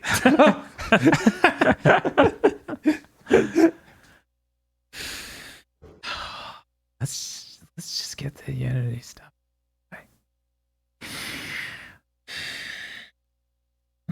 Unity acquired some scummy ad delivery vessel that tries to install terrible malware on your system, apparently. They are acquiring them for $4.4 billion after firing a couple hundred people last month. Pieces of shit. This is insane. I didn't Oh, think God, Unity they- could just crash like this.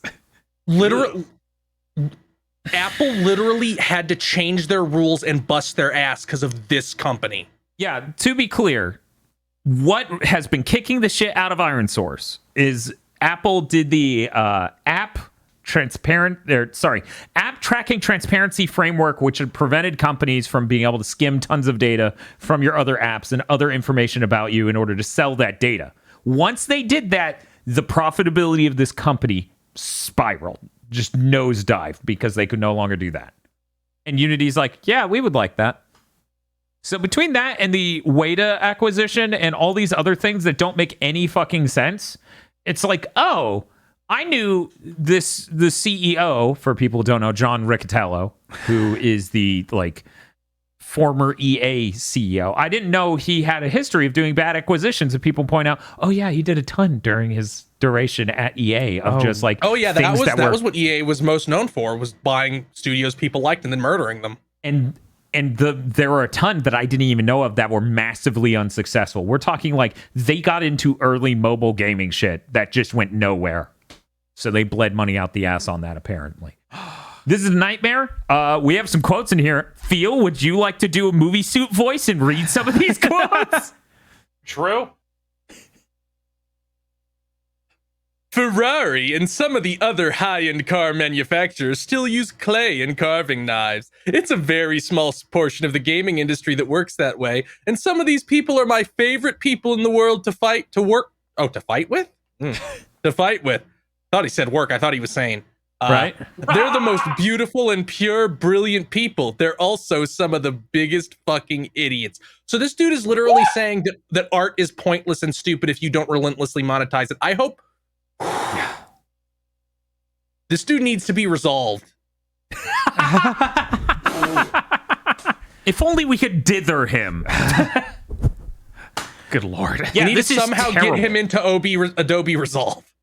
Yeah, this was terrible, horrible, absolutely rotten, because the quote largely is about people who don't engineer their games. If they're creating their games and not thinking about monetization, they're fucking idiots. Yeah. If their eyes aren't exclusively focused on profitability from day one. You'd think the last few years of games that aren't hyper monetized being very successful would have changed his mind at all. But his brain is so rotted to the core. It's funny because he only joined Unity in like 2019, so he really genuinely is the downfall of this company. He did not found Unity. I thought he was at least there for longer than that. He's only That's been there insane. for 5 or so years. God. I can go get the So- exact number. I feel like it's important to point out that for several years of his EA tenure, EA posted billion-dollar losses. So maybe this guy doesn't know as much about being profitable as he fucking thinks. Okay, he became CEO in 2014. Okay. He became CEO in 2014. But he didn't found the company. He took the company public in the last few years, if I remember correctly. And that's when the spiral started.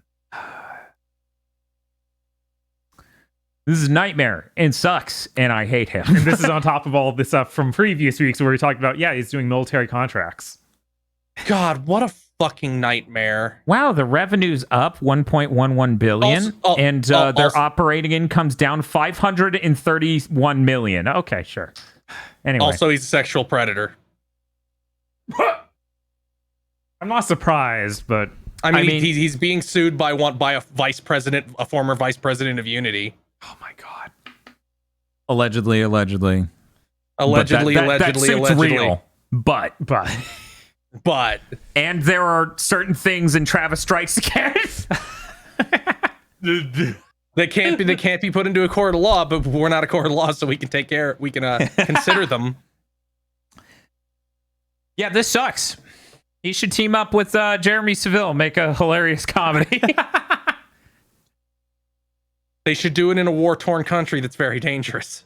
Yeah, I think that would add to the realism. They should do that. Wait, what's that sound? Summoning raptor. Co-host didn't get to hear me push the Summoning Raptors button. Anyways. God damn it. Let's move on. I'm tired of talking about Unity being a trash pit. Unity is supposed to be this thing that's really easily accessible and helps bring up people who maybe aren't confident or ready to use Unreal Engine or have other reasons to not. It's not supposed to be something that somehow looks like it should have been the one that's acquired by China and evil because of that, right? Because you hear paranoid people all the time. They're like, oh, the Chinese money's going to ruin Epic. They're going to get so scummy. And it's like, Unity's a million times worse right now. Yeah, that take is always so weird, and just people showing their racism in the most insane way. It's like, what is China going to do that American companies don't already? Especially right now. Right? Like, they 'Cause with the I'm- most of anything in the world. Yeah, now that companies are like, oh, sure, U.S. government, you can have all our data to prosecute people based on certain very sinister laws. Anyway, we're going to move on. Hey, Bob. Hey, what's up? No Heroes Allowed and Loco Roco Midnight Carnival are coming to the Back Compat Classics this month on PS5. That's it? That's it. Those are good choices, but that's it. And I have the weirdest experience with No Heroes Allowed as a franchise. The only one I ever played was that Vita free-to-play one. Uh-huh. But that one's great.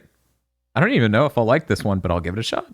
Yeah, it just seems like such weird, small games that no one knows about. Like, What if there were bigger games? Like, say, Ridge Racers or Soul Calibur Broken Destiny. Would that do anything for you? How about I type that in over here and then delete the post? One moment. I know. I liked that. We have more. No, we're gonna delete that. Yeah, it was only PlayStation Blog Italy who was like, Dino Crisis, Ridge Racers 2, and Soul Calibur Broken Destiny. And then 10 minutes later, they're like, never mind. I think the Soul We weren't Calibur supposed to say that yet.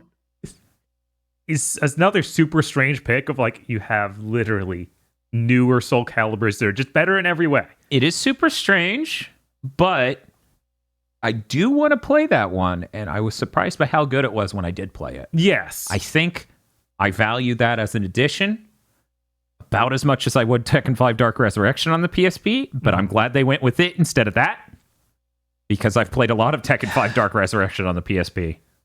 And man, those models don't look good when you look at them at even sharp video, let alone running at higher resolutions like you're going to see here. Yeah, if they give us Tekken 5 Dark Resurrection, we'll just be upset. Because they need to get Tekken 5 Dark Resurrection PS3. Like the version was all the stuff over to modern consoles. Well, that doesn't have all this stuff. There's no version that has the PSP story mode thing. Yes, it doesn't have the story mode, but it has all the characters and the costumes. But it doesn't have all the mini games of Tekken 5 even. So it's this weird stripped down arcade-like experience. It is. Not that I would kick it out of bed or anything. No, I will fucking... That is a good version of that game. It's too fucking blurry though. Now, Dan, not to go back to Soul Calibur for a second. I thought he was going to say the test or LaQuisha. Go ahead. When you're going to show everybody Soul Calibur Legends, I don't think there's anybody on the internet better qualified than you. It's in one of those lists, and these fools voted against it.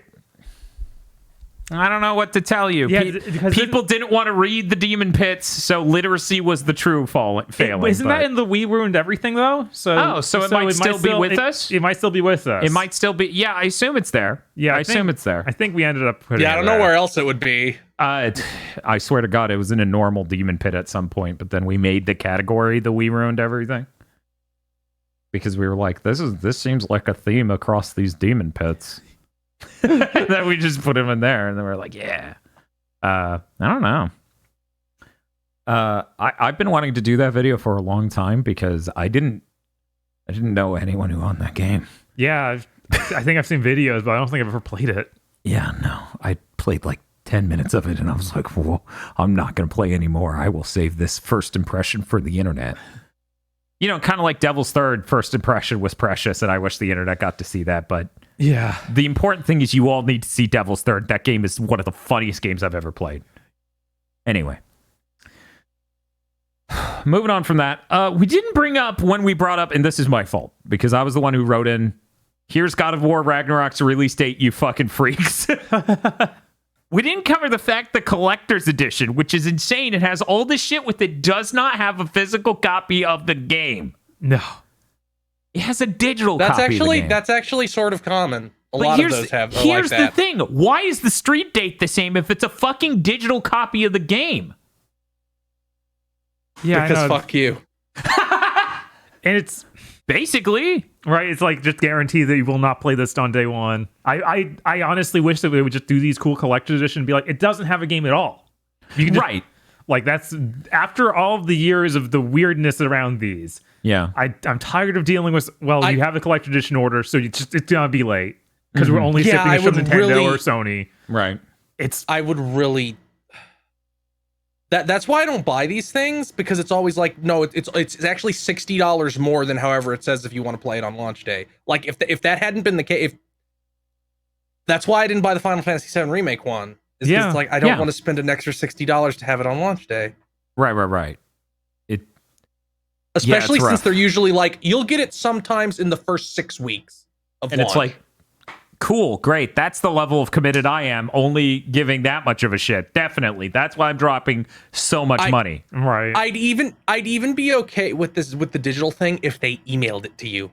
It's like, here's your code for your purchase. You will receive the actual physical components in so long. Which is fine. I'm fine with that. I do Kickstarters. Right. It's the same thing. I just care that it's like, we offered a digital copy of this game. You have to wait until release date. And it's like, if you're lucky, because some of these don't make that. this game's huge. It's God of War Ragnarok. That thing's not what is everyone on fiber? Yeah, and also it's sending you the Sony servers aren't that good. the steelbook case for the game that you do not have a physical copy Right. of. It comes with the steelbook for a game they don't give you a physical copy of. It's so many layers of insane.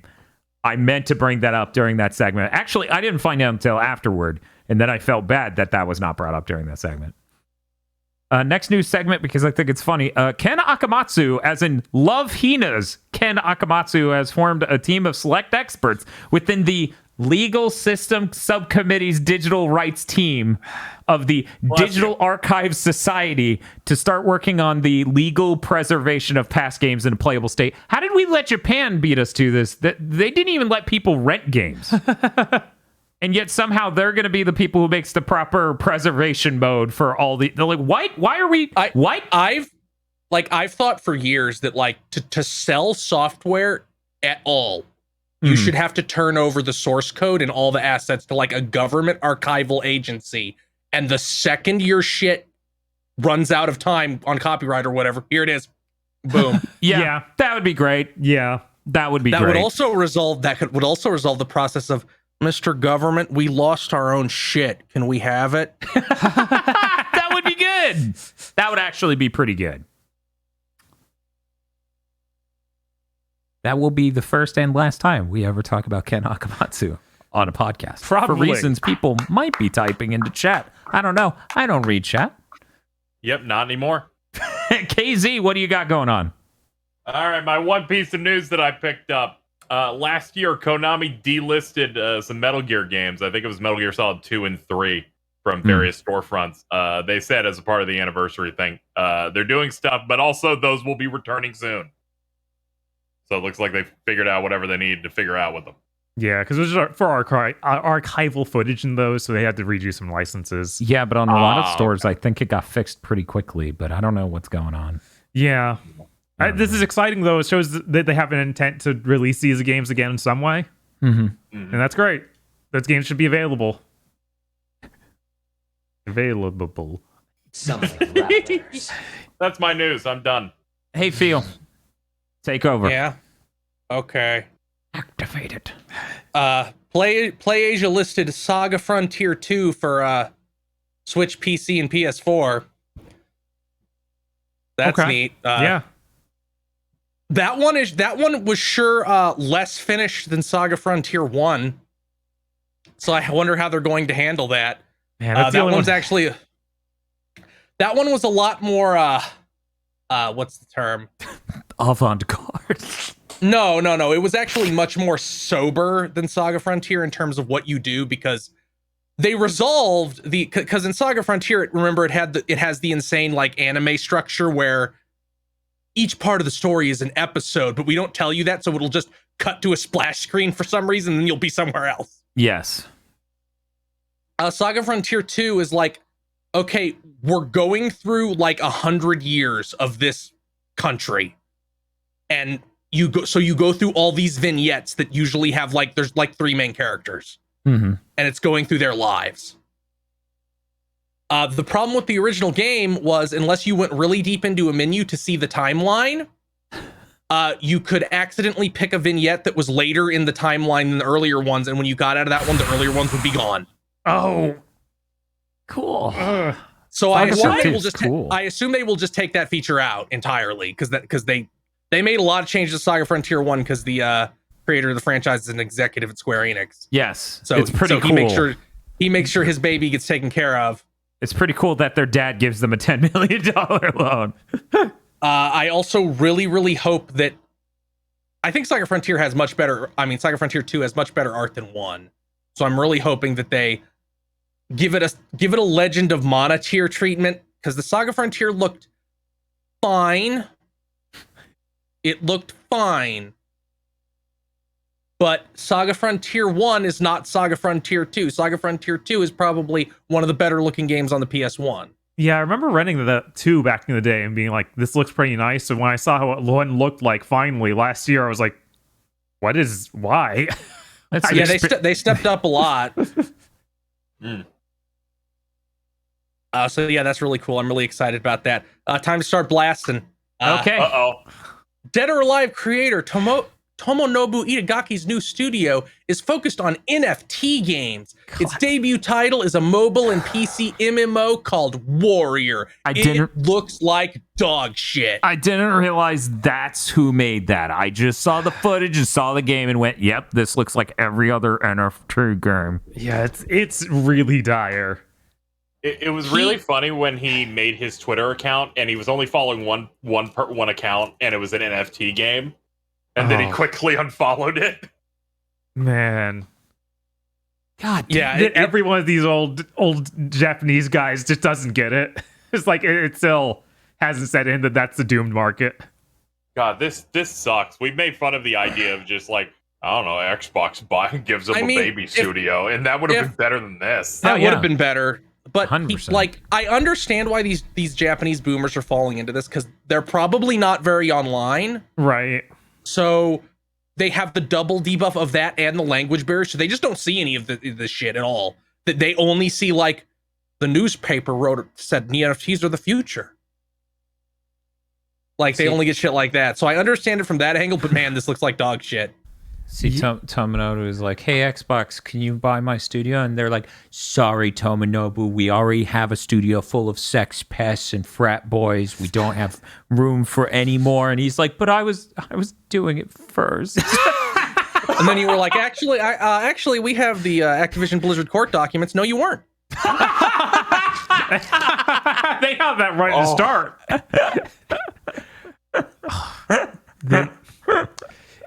Yeah, seeing this, and then the studios are left in his wake after he left are now producing things. Yeah, it makes really you wonder. It just is like, wow, Yeah, wait, you were just stopping them from making anything. Mm-hmm. All that we need now to cast him into the fires forever is for Team Ninja to just make a Ninja Gaiden game. Fuck anything. Like, listen, Team Ninja, I don't care about like respecting the creator. First of all, he didn't fucking create that franchise. No, not at all. Just fuck him. Just do it. Yeah. I know it'll be fine. It doesn't have to be the same. It can be a new take on it. I'm sure it will be fine. Your games feel and play good. Mm-hmm. I mean, heck, they did 3 without him. Like, that was fully past the split, so I don't know what the fear is other than 3 didn't do well because you rushed it out and didn't have more than one weapon in it. 3 didn't do well because you fucked it up. Have you tried not fucking it up? Oh, yeah, and you also made a giant online mode for no reason. Mm. Oh, yeah. I don't know. I don't know. And finally, New Skate is a free-to-play game with service game with microtransactions. The director did a really, really copy statement of like, it's still good, it's still good, it's still good, it's still good. To which I respond, bro, it's 5 years away. Nothing you say matters at this point. Because they're like, no, we're still really early. This thing ain't going to be happening soon. They said microtransactions will focus on cosmetics and convenience, which is the time bomb. Like, what does that mean? Usually when somebody says that, it means our game's a fucking hellacious grind unless you pay us. And it's I get it, because skateboards grind.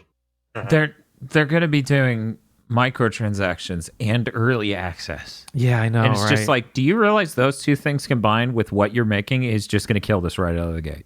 Like, it's done. Yeah, like EA does not have good records with this kind of game other than Apex, and they're frankly satanic Ultimate Team shit, which should 100% be made illegal. And I can't even give them credit for Apex. The people at Respawn did an ancient ritual years ago to give them perfect success. Yeah, it's almost like when you have people who are competent and that have a boss that doesn't let executives come in and fuck it up. By the way, Rocket Arena already dead. No more updates. Too few players to even get a match. Knockout City basically dead. Almost no Twitch viewers. Lots of posts about people not being able to get a match. So the 2 they've released in the past 2 years are already both dead. But this is what could make them infinite money. They can't stop. Yeah. God, it's Skate 4 will bring my father back. Unfortunately, they decided to just call this Skate. No. Yeah, they said this isn't Skate 4. They said the thing, and this is part of why I cannot be positive on this. They said the exact same shit EA said about the Knights of the Old Republic MMO. Oh They no! said they said the exact same thing. This isn't Skate 4, it's Skate 4, 5, 6, 7, 8, 9, and 10, which is Oh, the no. exact Oh, fuck which me. is the exact thing BioWare said about that MMO, where it's not KOTOR 3, it's KOTOR 3, 4, 5, 6, blah, blah, blah. How did And I'm like, how did Exec just not get it? We want the next one. We don't want an infinite time sink. a that is- nightmare. And with EA in charge of it, it's like, why should I get involved in this? It's just gonna be gone in 2 years. Yeah. You're just if it isn't instantly as successful as fucking Apex, you're just gonna pull the plug. One disadvantage of doing this with a visual element is people can watch it. Oh, Dan's not quiet because he's bored. He's quiet because he's full of fucking rage. If he talks, he's just going to start yelling at a person who isn't there. And I said this on Twitter, I need to say it again now. If you own an Xbox or ever intend to own an Xbox, go buy those backwards compatible games, because I do not put it past EA to get that brain disease where they go, these are cutting into our profits from the new thing, delist them. The funny thing is that one of them already is digitally delisted but works off the disc. Yeah, if I remember correctly, one of the two skate games that is back compat works disc only. So it's like, sorry, they absolutely just don't give a fucking shit. You have to wonder if anything will change from the backlash to this. Probably not. No, it just seems like they're stuck on this.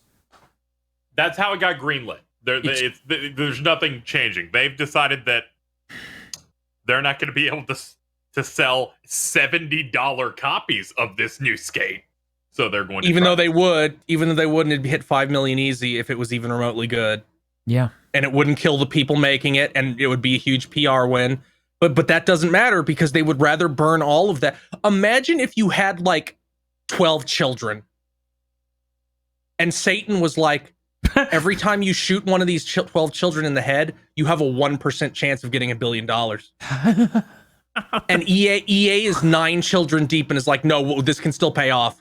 Yes. I'm with them. Keep rolling, buddy. It's got to work eventually, right? God, that's upsetting.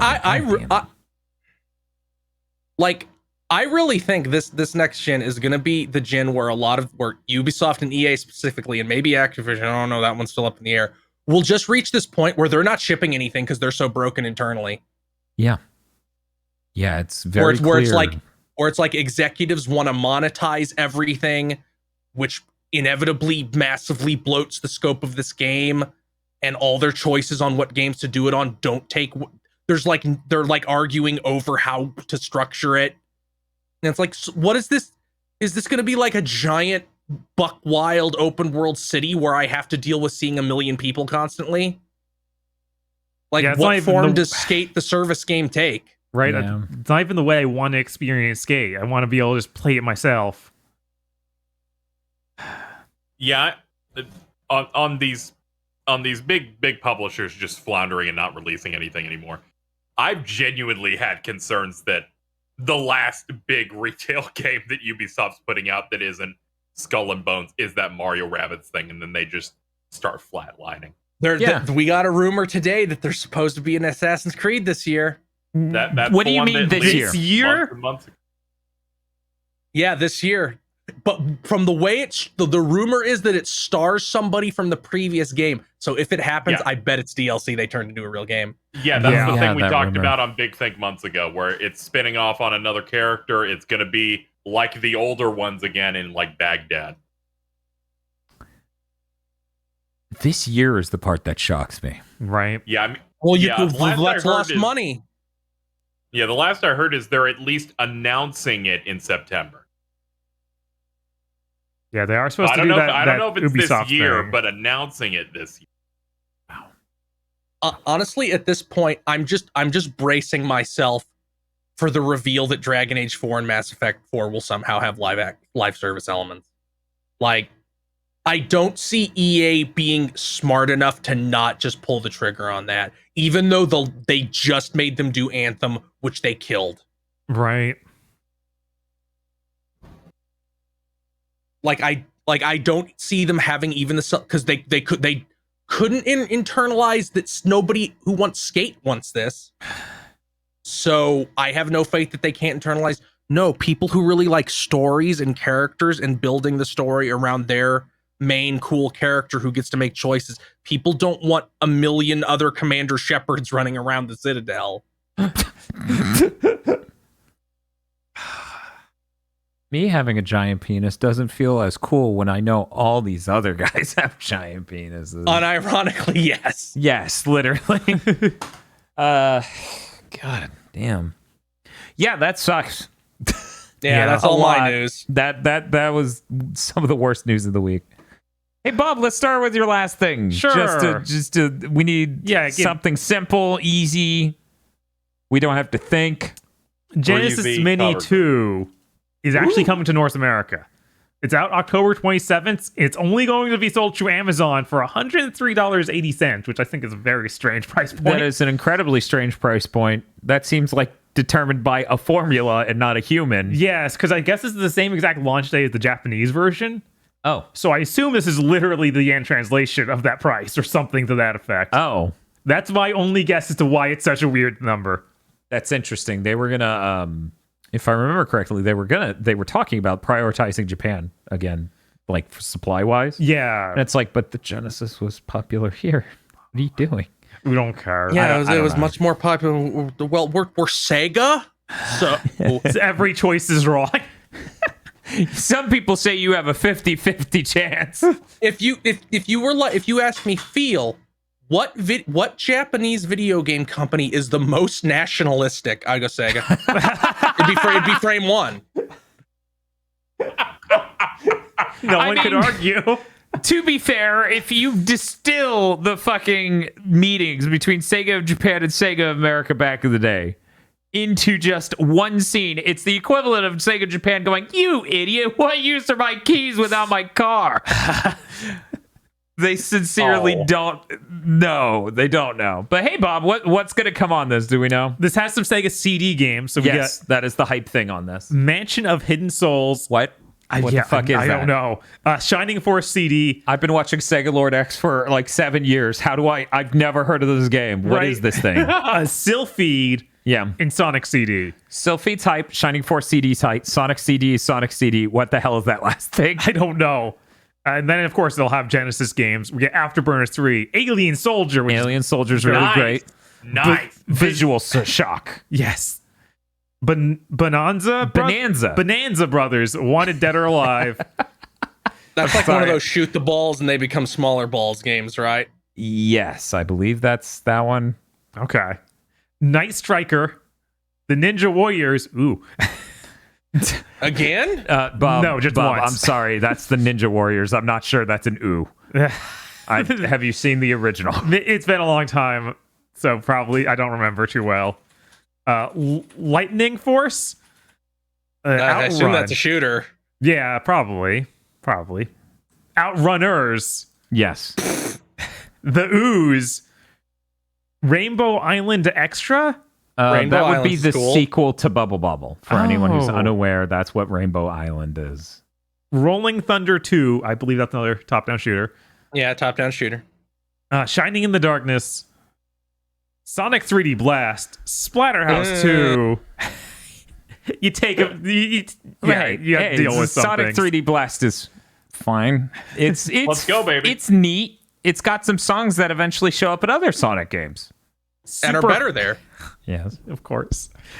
Super Hang-On. Yeah. Vector Man 2. No. Didn't Yes! you No. didn't you gaslight aggro into thinking this game didn't exist? It was really good, and it lasted about 15 seconds as I watched him grapple with, wait, what if Vector Man isn't real? In Virtual Racing, and that is all of the Genesis games. So the virtual racing is interesting because that relied on the Sega SVP Right. chip, which is their equivalent of the FX chip, and they only used it on like one game ever. Feel and I are mixing up Bonanza Brothers and Buster Brothers, I believe. Yes, we are. Bonanza Brothers is the Oh. thing where you're the two robbers, and you okay, go I through thought the it thing was, but I slowly. was like, they probably know better. See, I was like, yeah, it's the thing Feel said, and then I immediately went, wait, no, it's the robbery game, isn't it? And I had to Google it real quick. But yeah, no, it's that one. which has shown up on like every emulation collection of Sega games ever. Right? And I don't know a single person who loves that game. The game's so bad. I guess you better try it just to see it, so they stop gaslighting you like you No, did with I've Siphon Filter. I've already tried it twice and gotten the trophy so I could get those platinums because of course. And then it has bonus games, which I assume are arcade titles, but I'm not sure. Yeah. Fantasy Zone Fantasy Zone kicks ass. Yeah, that's pretty good. and Star Mobile. I'm not sure what that is. I don't know either. So there's a lot of stuff in here. That's neat, That's neat. This seems like a pretty decent package. right? Is this everything though? That's all they confirmed. They could add more. Okay. They could add more, Yeah, Sega CD is pretty lacking. Only 4 games. right? Where's Sewer Shark? Star Mobile seems to be this bizarre like puzzle game that I cannot figure out how it works. Oh, fuck from that looking at Apparently piece photos. of it's a PC engine puzzle game. Yeah, there's also a Sharp X6, 8000 version of it. Okay. God damn it, Star Mobile. Yeah, now I know what it is. I've never. Yeah, heard like of it. like mobile as in the shit that hangs over a baby's cradle. Oh, what? Oh, yeah. Okay. I'm seeing that. What Yeah, is the you world? balance the stars on the different things, and it's that's quite the extra. What a choice. Yeah, fingers on the pulse of the Sega community. All right, I guess I'll move on unless you want No. Okay. I'm good. They announced Kirby's Dream Buffet a couple days ago. It comes out this summer. It's a weird racing game where you play as a rolling Kirby. And you Yeah. stuff. So it's like the buffet game from Superstar, except for you roll around in the 3D environment and pick it all up. Seems cool. That's neat. And you're big. You are. Yeah, you do I get saw big. multiple people say it's basic. It looks like Kirby Fall Guys. Yeah, I've seen that everywhere. I think it's only 4-player though, and it does seem like you're going through distinct courses that have a beginning and end. Yeah, that's Yeah. what So the I- trailer yeah, looked like. It looks nice. I'm curious how sober the pricing will be because I think they said it's going to be physical too. Oh, I didn't. That's Expect the physical interesting, copy. 'cause- So I'm a little worried they're going to be like it's $60. Were they doing this weird stealth reveal and launch later this summer? I hope not, but who knows? There's Nintendo. They're crazy. yeah, because they put out a lot of Kirby games, even on Switch, of just Yeah. smaller form stuff. Mhm. It's kind of shocking they're doing a physical version, but sometimes they've done That reduced too- price physical, so I'll hope. Also, that tweet could just be wrong. Oh yeah, Entirely possible. We found out that Multiverses, this is that DC/Scooby-Doo fighting game. The open beta starts on July 26th. That's fully open. Like everyone can play it. Like Cool. all coming to PC, PS4, PS5, Xbox One, the series consoles, and PC. I hate the way I have to talk Yeah, about no, Xbox. it's terrible. But yeah, all the progress you make in the beta will transfer to the full game. This is basically the launch, and they're just letting Cool. everybody play. It's free to play. Very excited. oh yeah. Now there's- announce Gus Fring. Do it. Do it, you cowards. Yeah, we made a blood pact of content. Yeah, I said that if Gus Fring is in this game and it's not a funny meme image somebody made, I will drop $100 on microtransactions day one. That's important. Yep, That's our big 3, right? Gus Fring, Walter White, and Ted Lasso. I hate you. I you genuinely imagine Ted despise Lasso? you with every Would they fiber give of him my a being. I'm just imagining like the Smash Brothers win animation for Ted Lasso. This is a great result screen you He, got like- here. He smiles and looks at the camera. right? No, he like slaps the sign. Yeah, I was that's gonna up say above. that's the alternative one. He leaps up and slaps the results screen. God.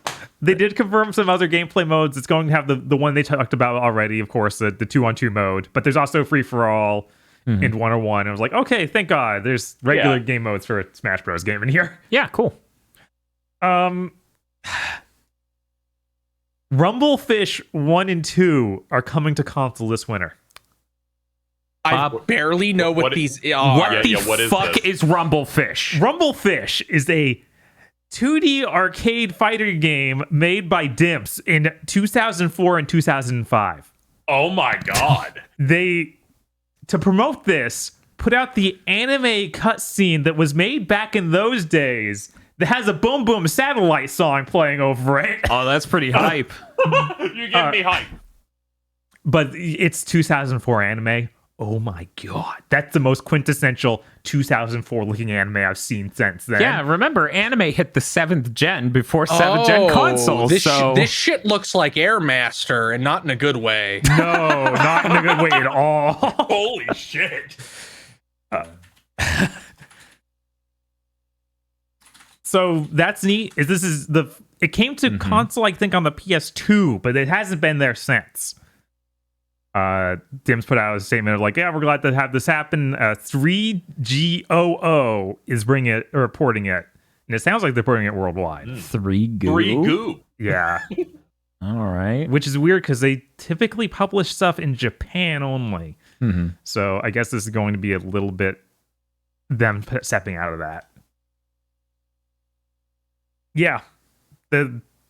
Give me more weird fighting games from the two aughts. Why not? You know, Sure. I got PTSD. I thought when I read this, it was Dimps. My brain misconnected and thought aiding, and I'm like, no, I got my fill. I don't need more broken aiding games.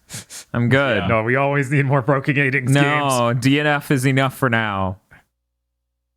E3 will return. Technology. In 2023, it's going to be back, guys. All right. They All got right. an in-person event they're putting together with Reed Pop, who does PAX currently. They do a lot of different PAX. They did the Star Wars Celebration as well. They do big events like this. Can you imagine being an oracle who tells Tycho and fucking Gabe, in the future, the people who run PAX will run E3, and they're just like, that's cool. Yeah, I can imagine Tycho and Gabe being Beavis and Butthead.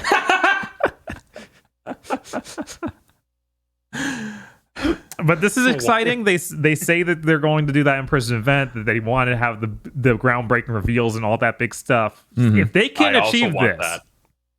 I would love for everything to be under one banner again. I know that Jeff Keighley's also doing the Summer of Gaming again next year. He's already announced that. So it's the people who arrange PAX versus Jeff Keighley. Right. I hope that they just both go at the same time, like they come to some agreement, like shake hands, work please. together, because I feel like Jeff knows. Yeah. He knows this sucks. Yeah. I mean, you say that, but then he ended his thing with The Last of Us 1. Yeah. It's okay. It was totally a big reveal and really cool until people spoiled it. Yeah, it wasn't something that people were Stupid. upset Not at for not months. 9 months PlayStation before blog. it came out. Stupid PlayStation blog. It was because that post went up that morning. Yeah, I can't believe The Last of Us 1 reveal was spoiled there and not 10 years ago when the game came out. Yeah, how was I supposed to know that they made a game before 2? I know, right? I thought it was Yeah. just a franchise that made one really terrible video game. Yeah, Persona and Fallout started at 3.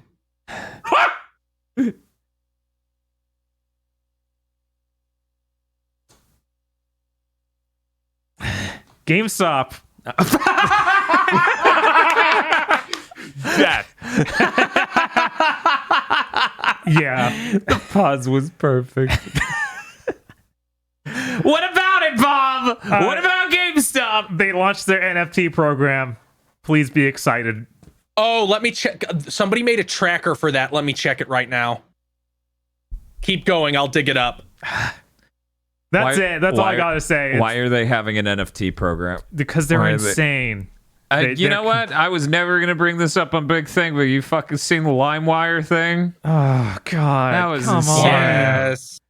Remember back in the day when you downloaded music and burned it with your cool, like, high schooler, middle schooler friend, and it was great? LimeWire's so cool. Well, now it's back, and we sell music NFTs, and you're going to do a dance in your living room with the same friend Oh my god. and buy music NFTs. Because this Oh ad my was God. made by a human. No one's going to do that ever. No one. Yeah. No humans, these- at least. There might be slime all monsters. all these fucking all this metaphor shit boils down to, what if shopping online was way more inconvenient? What if, man? Remember how you used to get cool stuff for free using LimeWire? What if you got nothing for money using LimeWire? Really? Oh, I can do that? Wow. That's stupid. and of course, my last thing, the biggest thing of the week, as far as I think. We already covered Rumblefish. I know, right? Yeah. Bob, stop looping your news. So, just on a random Wednesday morning, Nintendo's like, "Here's your Bayonetta 3 trailer. Game comes out October 28th." There you go. It's like, it feels so much like there should be a Nintendo Direct. It seems insane that there wasn't one, but hey, this trailer is pretty cool. I think it's kind of a mess that it cuts between gameplay and story bits poorly, but Yeah, there's a lot of it's neat not stuff in it. Yeah, it wasn't elegant the way it's like, we're going to fade out and we're done now. Yeah, it's like Here's something else. we move on to the next thing. We Yeah. move on to the next thing. We move on to the next thing. And it's like, man, this seems like it should have been 2, maybe 3 trailers over the course of a few months instead of 1 trailer 3 months before you come out. Right? Nintendo's insane. I don't know how they keep this up. Right? But we saw a lot of cool things. We saw multiple different Bayonettas. We got like weird pirate Bayonetta who's all scarred up and has a giant train. We got Tobey Maguire Bayonetta, Yeah, Tony McGuire Bayonetta, of course. the essential. And we see the new playable character Gloria, who looks like she's from that 2010 reveal of. Isn't her name Viola? Oh, Yeah. Viola? My God, I wrote it down wrong. I'm an idiot. like Viola, like the- Son I of the thought Enders. you were like Son of the Enders. I thought Yeah. you were comparing Gloria. I thought you was like, oh, she looks like the Gloria from DMC4. I'm like, no, she doesn't, Bob. She was wearing blackface, right? That is Gloria. Is that one right? Or Yes, is that okay? that is. Yeah, I just don't yeah, you're remember. right. Spoilers That for is- Devil May Cry 4. Yes, that is Trish in blackface. But yeah, Viola, who looks like she's from the 2010 reveal of the Devil's Third. yeah. I said that she has like a very Suda 51 like energy to her, where it's like she feels like she could have. She feels like she could be. What is that bitch's name? I'm trying to remember the 2010 reveal of Devil's Third. Had all the guys in like leather jackets, and it was the same giant katana on their back running around. Okay. Huh. All right. Yeah, like Yeah. she could pop out and be like, I'm in like Lollipop Chainsaw 2 and be like, I'm Juliet Starlight's rival. Yeah, her face is covered in an obscene amount of makeup. Like, it has all sorts of tons of eyeliner. Her hair is 10 different colors. She's just edging into Bowie territory. That's all. Yeah. Yeah, there's like Bowie and like Yeah. Travis Touchdown energy to it. Yeah, Yes. because she's got like a graphic tee on under a coat. Yeah, I saw some comparisons with Drew from the canceled, what was it, Scalebound? Uh-huh. Yeah. Yes. And I thought that was funny too, because I was like, who the fuck is Drew? Which is a fair I question. didn't know he had a name. Are you kidding? Me neither. People were like, Drew, and I'm like, Drew Scanlon looks nothing like that. I have no idea. Drew Carey, host of The Price is Right. But yeah, we see her do neat stuff. Like, she's got a giant Cheshire doll she summons. It's like a big cat monster. And Yes. she also does a grapple hook thing. Yes. So I'm assuming she has that instead of a double jump. Yeah. Um, It's cool. They It's kind of cool. they kind of ended up sort of also going into the territory of what if multiple cool characters to play as. And I'm like, I like this direction a lot more than 2. Thank you. yeah, where there's like, here's the other character to play is it's a little kid who runs away. It's like, why did you even make this playable? Yeah, that was terrible. Yeah. I actually forgot about playing that part. Oh, yeah, that was. And then they had all sorts of hack-baked characters that you could play in the multiplayer mode. And it's like, why did you do this? I don't. I don't know. Yeah. But yeah, this trailer looked cool as hell. I really enjoyed it. It had a bunch of things that made me even more confident in that game. Yeah. Yeah. I'm still Yeah, not I mean, buying it I'm- for anyone who's curious, but I'm excited to see this man play it. I'm really glad at how different it looks. It's like no, because I love Bayonetta 1, Mhm. Yeah. but it was clearly held back a little by not having that much money. Yeah, there's that element of it, and it's like 7th gen disease, so the frame rate's real bad. Keep in mind, played the PS3 version. Right. But yeah, Then Yeah. then Bayonetta 2 is Bayonetta 2. So I'm really happy that it's like, no, this game has lots of it looks like it has a lot of content and different things and cool new things. I'm glad that I'm glad that I have to eat crow on every cruel joke I made comparing it theoretically to Devil May Cry 5.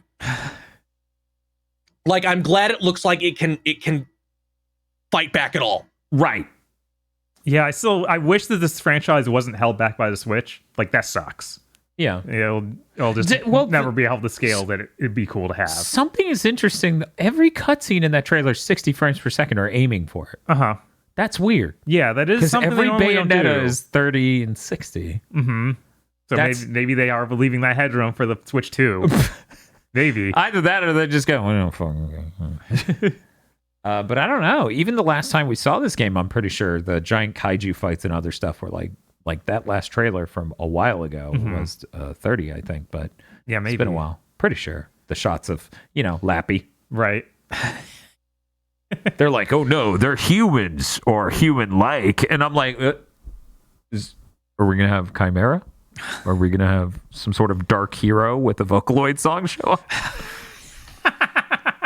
If you just have to kill the main character of Astral Chain, is they pose at the camera? Yeah. That'd be great. Yeah. No, that would be, it would be fantastic if we could take the stuff from Astral Chain and just escort it out of that game. But yeah, I'm really happy. This seemed like a really good direction to take this in because as Phil mentioned on Twitter, there were rumors going at some point. Uh-huh. It was like, they're all going to aim to try to be like Astral Chain. And I'm like, oh, Yeah, no. I Right. heard that from a really credible source, and I was like, good fucking God, no. Yeah, I don't need platinum action games to run it under 30 frames per second. I enjoyed Astral Chain's big hub cities where you go and do a bunch of things, but I don't think that's what Bayonetta needs at all. No, they need to get as far away from that as they can. They really do.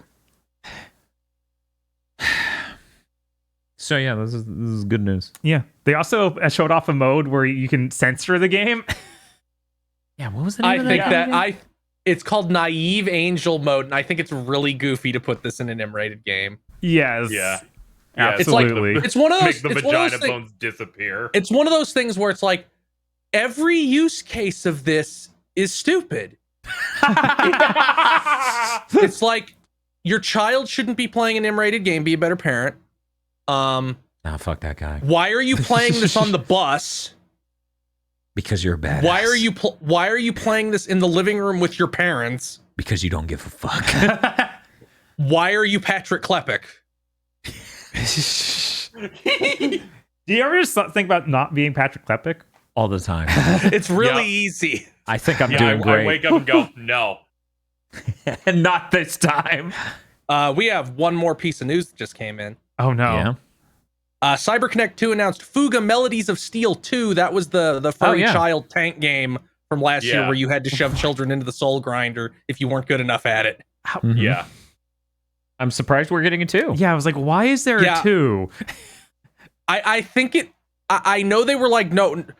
I think they were like, this didn't do as good as we wanted, but also we fucked up the launch real bad to the point I think it got taken down on places in a couple places. It's like, no, this had, has... on PlayStation it had serious technical problems where it could not be listed. Yeah, so that really damaged the launch, but I guess it had a good enough tail despite that they were like, we can probably make money with a sequel. Plus, I imagine it'll be mostly the same assets and iterative, so it'll probably be much cheaper to develop than a whole new game. Probably. Yeah, that's sad. I was hoping that we'd get something more like the older ones of those games before Like, they became weird child killer games. Like Solito Robo and Teleconcerto. Yeah, just where it plays more like a platformer. They said they were working on several games in this series a while back, so we might still be getting that. Yeah, I don't know about 2 depression tank games in a row. That seems weird. What if you got really depressed? I have plenty of friends who really enjoyed the first one, so That's cool. I personally haven't tried it, so I'll have to see. Maybe the story really hits. I always get Telconcerto mixed up with Steambot Chronicles, which Fair. I feel is fair, even though one is, and I always remember Steambot Chronicles' Japanese name, which is Bumpy Trot. Well, damn. Welp. That's it for the news. We did it. We survived another week of Unity news. Barely. Hopefully that will cease. That is the goal. In the next week, I'm very excited to play Klonoa 2 tomorrow. We're also going to be doing the voting for the Death Tournament, which is coming to a conclusion, so people need to be on top of this. Yes. I think it's 4 more rounds of voting. They will not necessarily be relegated to a day each because they get really short. Yeah. And then the cycle resets, and the second month is chosen. Beware. During our... Now, chat, I need you to do your job and vote for Sonic. And Dan and Bob, I need you to not hope that doesn't happen, because if Sonic dies at any point, I'm switching to evil. I'm sorry, a lot of people are pulling for Armored Core. I've been seeing it. I've been really surprised. The Sonic fans have something to fear. Yeah, those Armored Core fans are crazy. They're crazy. They've been locked up in a cage for 10 years. But yeah, during tomorrow's stream, as I mentioned, last week, Catterdays was Klonoa. But we're doing Klonoa 2 this Friday, which makes you wonder, what is Catterday going to be? So we have a stream goal for Blinks the Time Sweeper. Anyways, that's what we've got going on in the next week. And of course, Pokemon Days. We're finally at 5th gen now. 5th gen, be excited. 5th gen Pokemon is very exciting. I have to remember 152 Pokemon. Fuck. Yeah. Somebody's going to be like Emolga, and this dude is going to draw like a thick Rattata. Bob, Emolga seems well fed. He is. But yeah, I'm excited for 5th gen. I'm not excited for dealing with the 3DS capture unit again. I fucking hate that thing. But 5th gen is so great. And I'm, 4th gen and the remaster playthrough was really depressing. But it was a really great moment when we Perish-Song that bitch's strongest Pokemon. We're like, oh, did you plan on one-shotting me a bunch of times in a row? I feel so bad for you. That was pretty good. But aside from that, I think that's it. Right? I think so. Yeah. I mean, we took a break from the weekly beating for this week, Just needed 1 week off from the weekly beating. Maybe we'll bring it back next week. Who knows? The mild hiatus may continue. God, the sicko just would be like, no, tonight. Tonight, after this. I mean, to be fair, I've been in the mood for Soul Calibur for a while now. Ooh. I would love to play some Soul Calibur 6. Gotta keep up that streak for multiverses.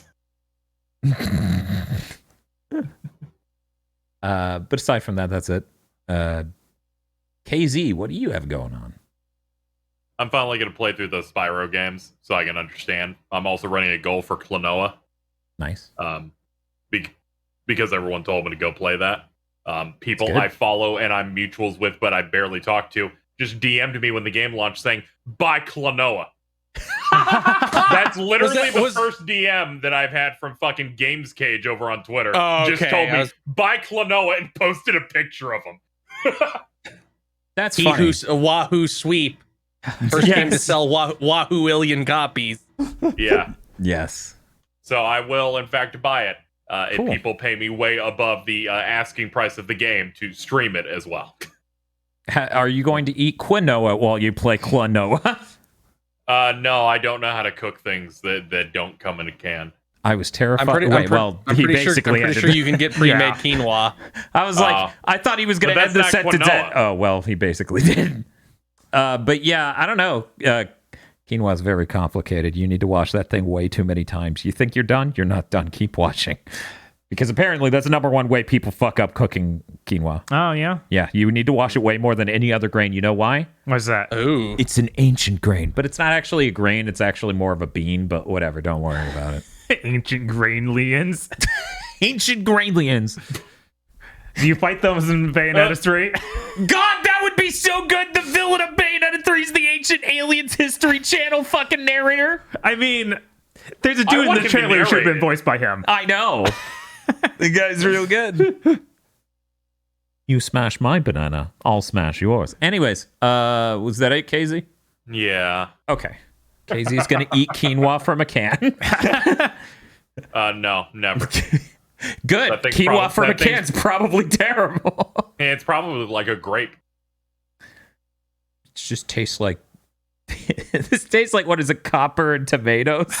That's poisonous or something. Anyways, hey, feel. Summoning raptors. I will continue streaming Nirvana Initiative and seeing how mentally ill this poor man can become, because he is really going through it. He is. He's really going through it. I need to know, is this like an adult or are you playing a high schooler? He's I thought this motherfucker was like 14 in the pre-release things, but no, he's just a twink. He's 23. Okay. He's not a minor. He's just a twink. Get him. My favorite thing was watching Phil stream, getting introduced to him and going, "Oh no, he wears hand warmers." He does not wear hand warmers. It's worse. He wears one of those sweaters that has a spot for your thumb and goes a little bit over your hands underneath his jacket. He wears it. Oh, he's so cool. Wow, he sounds like a really cool guy. I hope I'm as cool as him someday.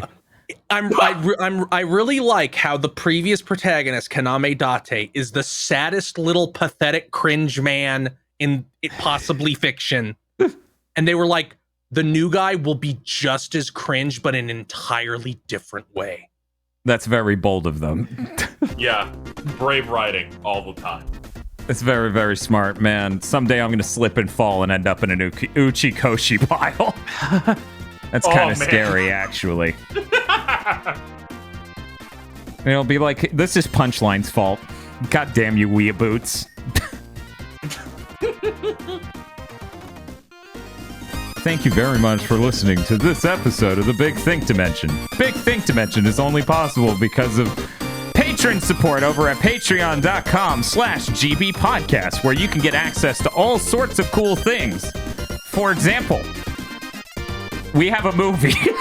There's a movie over there. You can get that. You can also get Gamer Premonitions extras and Armchair Devs extras if you go over there sometimes. Yeah, please support the channel. Goodbye. This month's GigaBoots videos were brought to you by the continued support of our executive producers, such as Esme, E. Lee Broyles, Star Falcon, Spaceman Spiff, Red Blaze 27, Brendan O'Sullivan, Burning Pepsi Man, Adam Admar, Cooper Tank, and Virmvarm. Thank you very much to our executive producers, and also these gamers. If you want to support GigaBoots so we can continue the content crunch, then head on over to patreon.com/GigaBoots today.